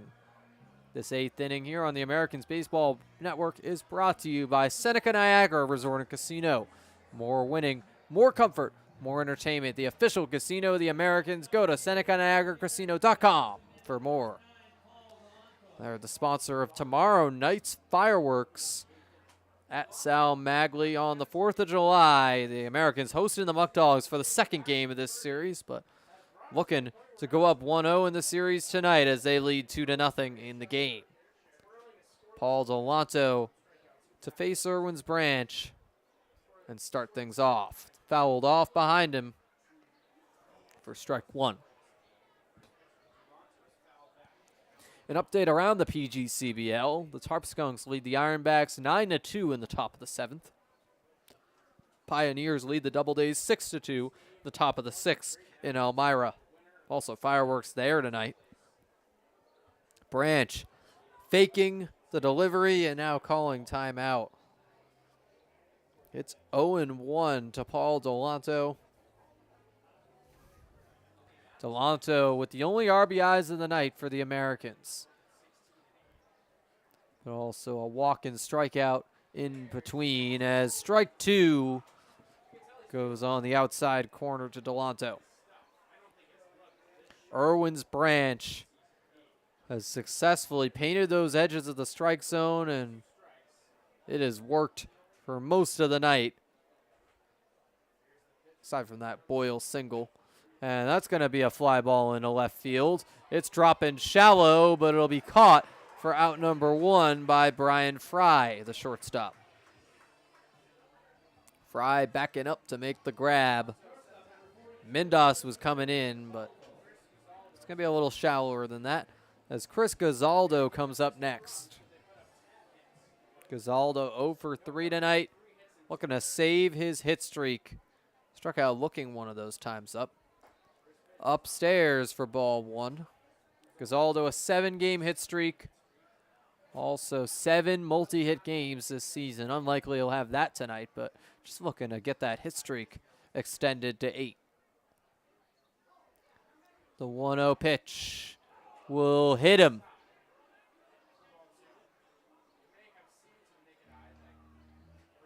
Never mind, it'll go down as ball 2.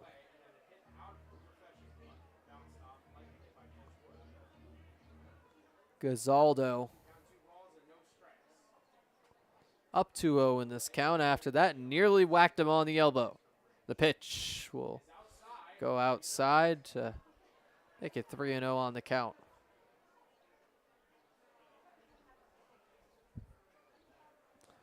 Gazaldo looking to walk on 4 pitches right here. And it'll be an inside or outside rather strike on Chris Gazaldo. So Branch is still alive in this at-bat. Has had some good command of the strike zone all night long. But Gazaldo fouls it off to fill up this count.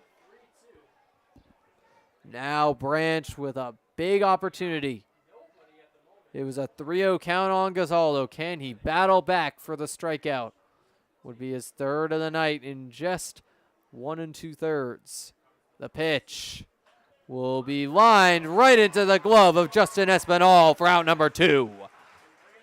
A nice grab, and Gazaldo sent packing. May end this night without a hit if the Americans cannot get something going here. Ian Huang, the second baseman, up next.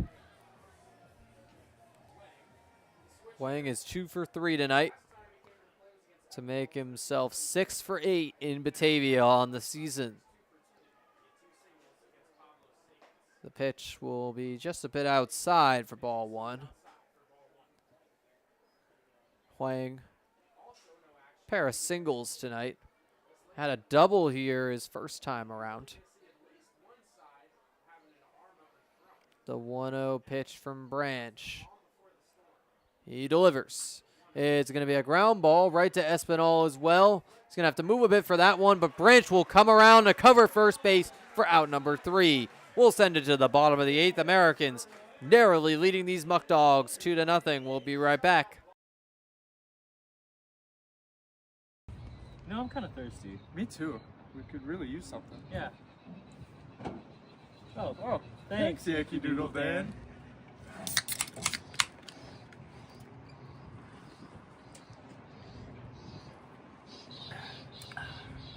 That's better.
Back for the bottom of the 8th.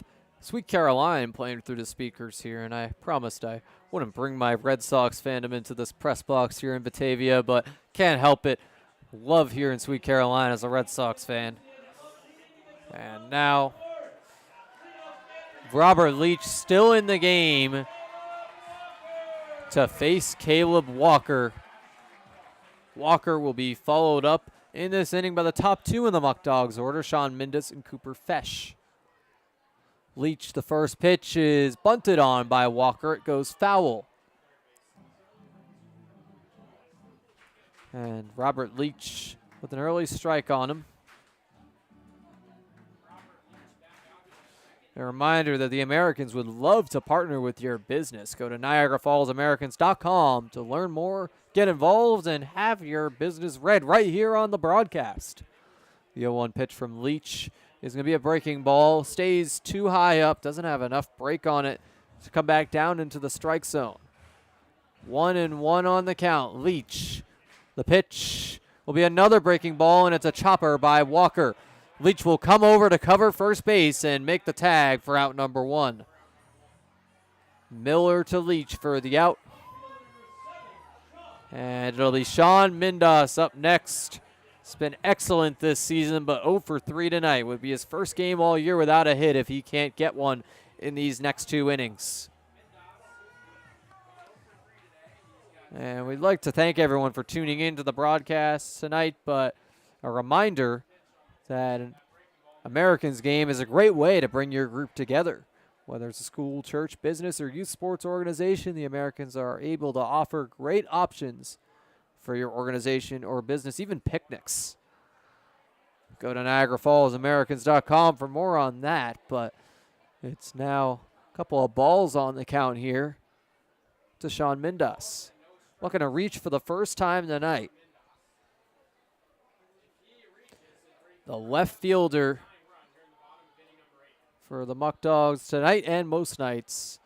But it's another one low. Robert Leach needs to refine that command to the strike zone if he wants out number 2 right here. Leach has been best in shorter appearances. And that'll find the bottom edge of the strike zone. Put a strike on this count. No green light for Mindas despite the high batting average.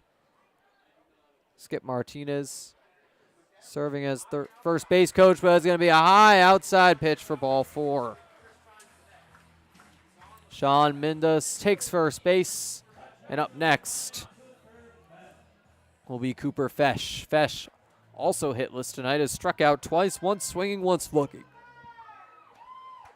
Robert Leach looking to make it 3 strikeouts on him with a runner on first. But going to need to refine that command of the strike zone after 4 balls out of 5 to the last batter. That'll get in there on the breaking ball for strike 1. That breaking ball beginning to work for Leach after some struggles with it early in the inning. Sun is setting here at Dwyer Stadium, and we've got a great game for you. It's going to be a line drive into right field, foul, caught over in the bullpen.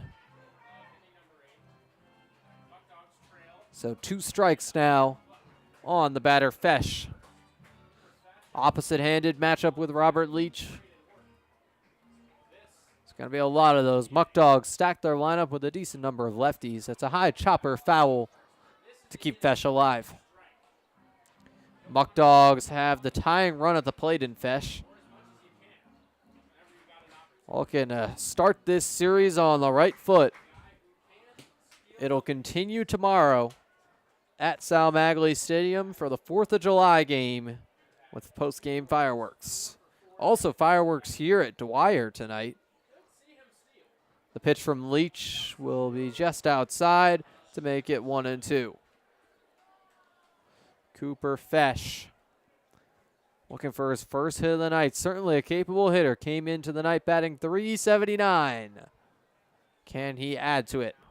The pitch is going to be another breaking ball. That one does not drop low enough. Upstairs, ball 2. Count is now even on Fesh after the early 0-2 hole. He's been very patient here with Robert Leach. The 2-2 pitch will be a high pop-up. And Graham Moore is coming in to make the grab for out number 2.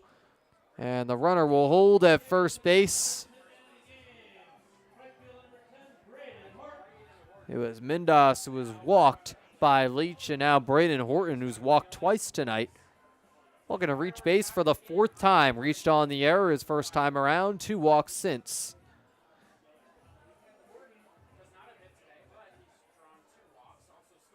First time facing Leach after Jackson walked him back in the 6th inning. And now Mindas scurrying back to first base as Leach checks over there. Horton looking to advance him if he doesn't advance himself. Leach now with the pickoff attempt, and it's unsuccessful. Sean Mindas not going to let that one slide.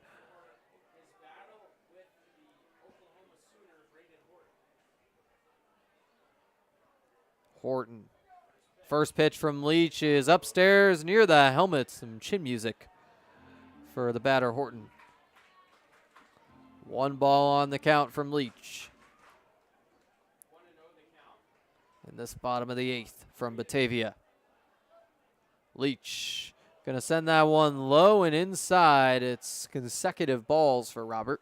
Looking to avoid his 2nd walk of the inning. Would look similar to Nolan Jackson's 6th inning, or he gave up 2 walks in a row. I mean, the fly out in between here, but it's going to be another fly ball into center field. This one deeper. It's going back. Moore going back to follow it and make the grab.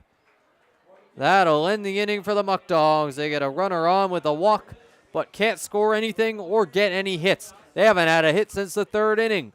We'll send it to the 9th after the break. My fellow American fans, my name is Frankie Morris, your social media manager. You can join us all summer long with many promotional nights and tickets just as low as $10.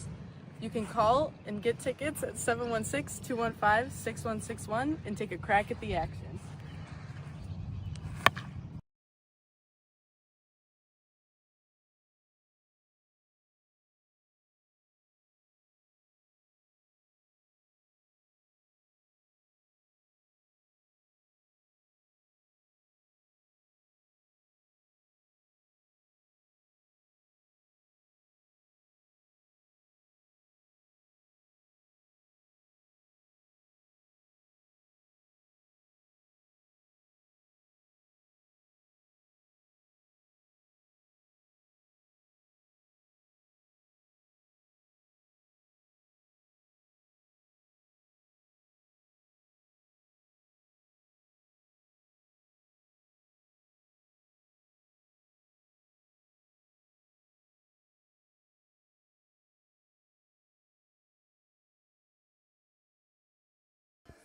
Top of the 9th inning here from Batavia. The Niagara Falls Americans leading the Muckdogs 2-0.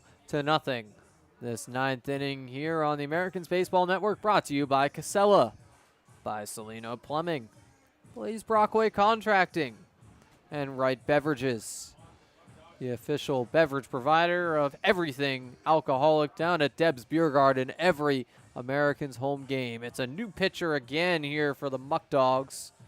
That new pitcher will be Luke Rising. Luke Rising has been the most dominant reliever for these Muckdogs. 1-1 with a 1.8 ERA and 18 strikeouts. Who better to finish this game for Batavia and keep the Muckdogs within striking distance? Luke Rising has had some multi-inning appearances as well. Started a bunch of games over at RIT, but looking to keep his innings in check a bit more here in Batavia, as it'll be Derek Jesmondi to kick things off here for the Americans. Jesmondi will be followed up by Graydon Miller and Nick Pass, the bottom of the order in this 9th inning to face Rising. Jesmondi has the ball on the count here.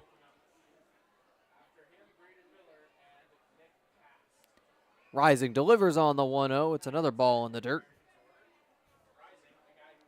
I mean, some great strikeout stuff, but right now has thrown 2 balls to Derek. Jesmondi has walked 10 times this season, looking for his 11th. It's going to be a high chopper right to Espinal at first. He'll cover it himself for out number 1. Unassisted ground out for Justin Espinal. And Graydon Miller will be up next, looking for his 2nd knock of the day. 1 for 3 with a single. 1 down and the base is empty for Graydon. His first hit also came with the bases empty, though. That'll be an outside ball 1 on the low end of that lefty batter's box. Graydon Miller, product of Drury University and the 2nd-year American.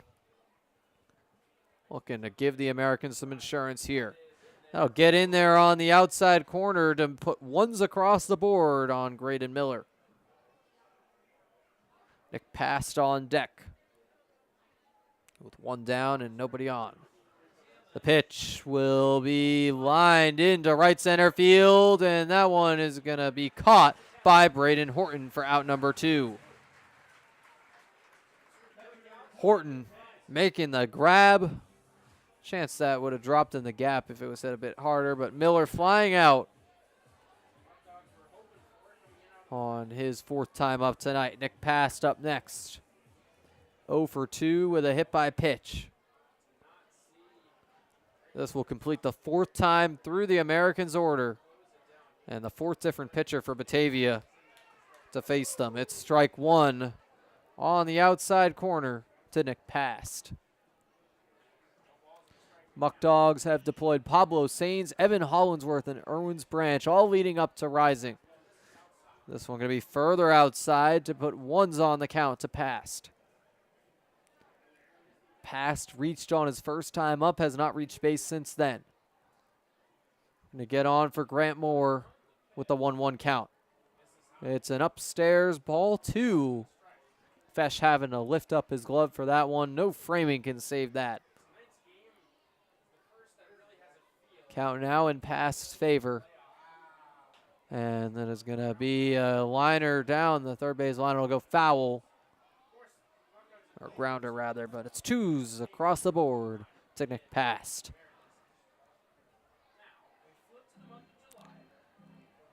Big moment for Past. Americans haven't scored since the 3rd inning, but the Muckdogs also haven't had a hit since the 3rd inning. Americans with the chance to add some insurance, headed into a big bottom of the 9th for Batavia. They'll have Castrotaro up first in that bottom of the inning, and Tyler Castrotaro has been a big hitter tonight. It'll be a foul tip to keep the count at 2s. Right into Cooper Fesh. Grant Moore eager to get up to bat. We'll see if Past allows him to. Chris Gazzaldo Also looking for that shot to expand on his hit streak. Looking unlikely at this point, but he's had a great season at the plate nonetheless. The 2-2 pitch will be outside to fill up this count. Nick passed. Full count, 2 outs. Luke Rising looking to keep this game in check for Batavia with the payoff pitch. It'll go outside for ball 4, pass. Getting on for the second time tonight without a hit. Grant Moore will be up next with the chance to expand his hit streak. And he'll have a runner on for it. And Nick passed. Grant Moore has struck out twice tonight, uncharacteristic for him. Only strikeouts number 8 and 9 on the season for Moore, and this is his 22nd game of action. Moore gonna take ball 1 on the low inside corner. Moore has gotten on base today, so his on-base streak is alive. It was on the error. Every other game, he's had at least a walk, hit by pitch, or hit. It'll be a pop-up foul ball. Drops out of play to even up this count. Grant Moore has ones on the count. Looking to avoid his 3rd strikeout in a row. Home plate umpire confirms that count. And Rising delivers the swing and miss. 1 strike away from ending this inning. He was in this spot with Nick Pass and walked him. Can he strike out Grant Moore for the 3rd time today? Would be a rare 3 strikeout game for Grant. The 1-2 pitch gets in there. Grant Moore down looking. His 3rd strikeout of the day. Not his best day, but still manages to get on base, and the Americans still have managed to lead this game 2-0. We'll be right back with the bottom of the 9th. Muckdogs with their last chance to win.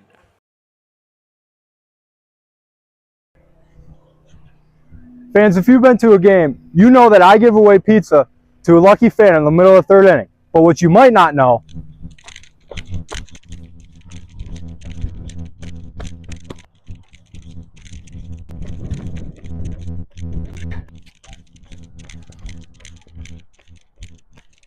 is that Sammy's is located right across the street.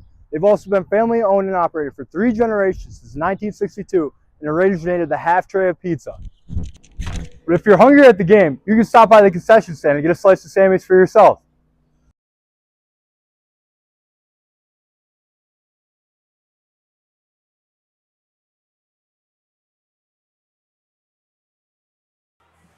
Bottom of the 9th, Robert Leach getting ready to close out this game. He's a candidate for the long save and the save with the 2-run lead as well. So save in 2 different ways it would be for Leach if he can finish out this game. The Muckdogs have Tyler Castrotaro up first to face him. Will be followed up by Cameron Koppel and Omar Carreras, barring any pinch hitters, but already it appears that Travis Hammond is warming up, ready to pinch hit for one of those 2 batters after Tyler Castrotaro. Muckdogs looking to put up 2 runs and expand this game for some fireworks. Fans would have to wait a bit if the game ended soon, as fireworks not going to work in this lighting. It's an outside ball 1 to start us off here in this bottom of the 9th. Robert Leach. Stakes could not be higher. It's a low ball 2 on Castrotaro. Tyler looking to reach base again. He's already reached 3 times tonight. 2 hits and a walk. Both of those hits were infield singles. Leach, the 2-0 pitch, will be inside. Possibly he's pitching around Castrotaro, as his bat is huge for these Muckdogs. The lights are bright in more ways than one. The 3-0 pitch will be outside. It's a 4-pitch walk by Robert Leach. Not the time for that. Castrotaro gonna take first base for the 4th time tonight as Nick Pass comes in to meet with Robert.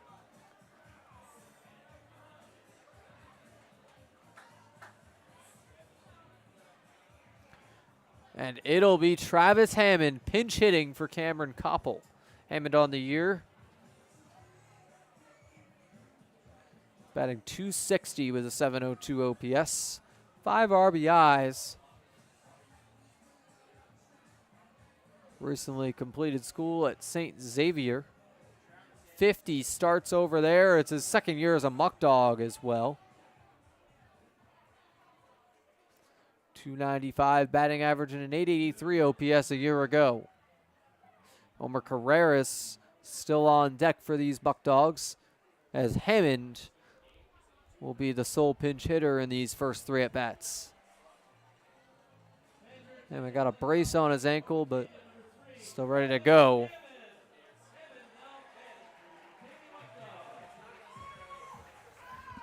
Hammond frequented in center field for this team as well. Pitch from Leach will get in there on the outside edge for strike 1. Leach painting the edge for his first strike of this inning. A 4-pitch walk of Tyler Castrotaro, now attacking the zone against Hammond. The 0-1 pitch will be a breaking ball and not able to break down into the strike zone. It's 1-1 as that pitch misses high. Hammond takes another one upstairs. This one close to his helmet. High and away to make it 2-1. Robert Leach looking for at least 1 out here. Chance for the double play as well. It'll be a foul ball to even up this count. Strikeout would be big for Leach here. Would be his 2nd of the day. Jackson struck out 3 in 6 scoreless innings. Gave up just 3 hits. Leach just the 2nd pitcher for the Americans, and that gets in there for strike 3 on Travis Hammond. He does not like the call, and neither do these fans. 1 down on a controversial strike 3 call. But Omar Carreras up next. Looking to keep this inning going for Batavia. And keep these Muckdogs goldfish brained here in the bottom of the 9th inning. It's an outside and low ball 1 from Leach. Leach has thrown multiple balls on every count in this inning, but able to record the strikeout right there on Hammond, the pinch hitter. Carreras takes strike 1 on the outside corner on the breaking ball by Leach. 1s across the board. Leach has gotten some strikes on those edges throughout this inning. That's going to be further outside, and it's ball 2. Another multi-ball count for Robert Leach. In pinball, that's a good thing. In baseball, not so much. Good thing for the batter at the very least. Omar Carreras with the count in his favor. It's going to drop in the dirt. It's now 3-1. Fans now screaming no on every ball, making sure the umpire gets it right. This has got to be the loudest crowd I've seen at a PGCBL game. The 3-1 pitch from Leach is going to be a pop-up. Behind home plate, it'll go out of play. Kids chasing after it in the stands. But it's a full count in the game. Omar Carreras on the full count. We're going to make something of this at-bat. Brian Fry on deck. Leach with 1 down. The payoff pitch is outside. Another walk. He's walked 2 batters this inning compared to just 1 strikeout. And now Brian Fry up to bat, representing the go-ahead run. And now in the bottom of the 9th inning, also the game-winning run. Muckdogs hoping to walk off these Americans. It's been a tight game every single time these teams have played. Americans winning in close ones, 10-8 the first time around, and then 8-7 on Sunday the 22nd. Leach gonna send that on the breaking ball. It's a high fly ball in foul territory. Boyle gonna make the grab right on the foul line in left field for out number 2. So 2 on, 2 out. As the Muckdogs, with their last chance to win, Justin Espinal up to bat. 1 for 3 with a strikeout swinging. Represents the game-winning run. Tying run is on first base in the form of Carreras, who walked. Castrataro, the first to walk this inning, is on second base, representing the lead runner. Robert Leach looking to end it right here despite some traffic. Would be a shutout win for these Americans. It's a foul ball on strike 1 by Espinal.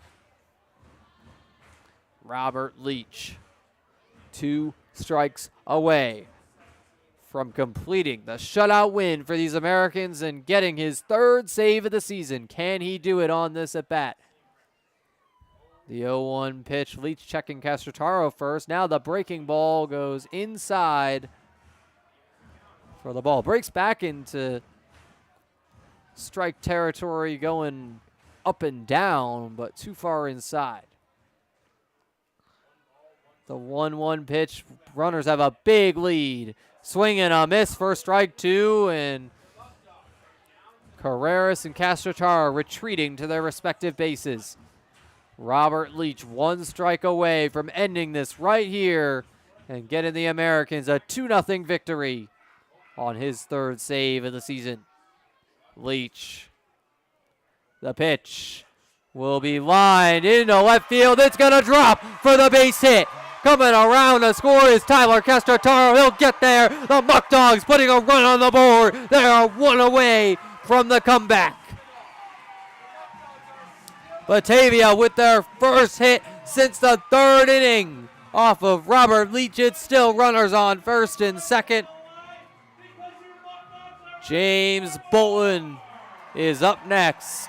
Americans now only up by 1 run, but they won by 1 the last time they faced these Muckdogs. Can they do it again with James Bolton, the DH, up to bat? Bolton on the night is 0 for 3. And now it's going to be a pinch runner for Omar Carreras. Luke Dodonna taking over at second. So it's Dodonna and Espinal on the base pass. Espinal getting his 2nd hit of the day. Only Espinal and Castrataro have had hits for these Muckdogs today, and Castrataro just came around to score. Espinal with the only RBI of the day on that very hit. Leach checking on the new runner, Dodonna. Fakes the throw, but forcing Dodonna to retreat without even making the toss. First pitch to the new batter, Bolton, is a line drive deep into left field. Backing up his core for out number 3, and the Americans will win by 1 run.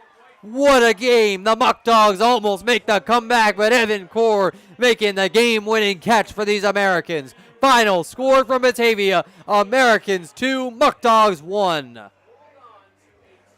So that is quite the way to start the series for Niagara Falls. There'll be fireworks following here at the ballpark, but the Americans will have their own fireworks tomorrow at the Sal. Game 2 of the series from Sal Magley will be tomorrow. First pitch also at 6:30. We'll have all the coverage right here on the Americans Baseball Network if you cannot make it to Sal Magley Stadium. But that's going to do it for today. I've been your play-by-play broadcaster, Andrew Roberts. We thank you so much to everyone who tuned in to this broadcast. The Americans up to 17-8 and in sole possession of first place. They'll look to hold on to it and win this series over the Muckdogs. Thank you so much to everyone who tuned in. Final score, Niagara Falls 2, but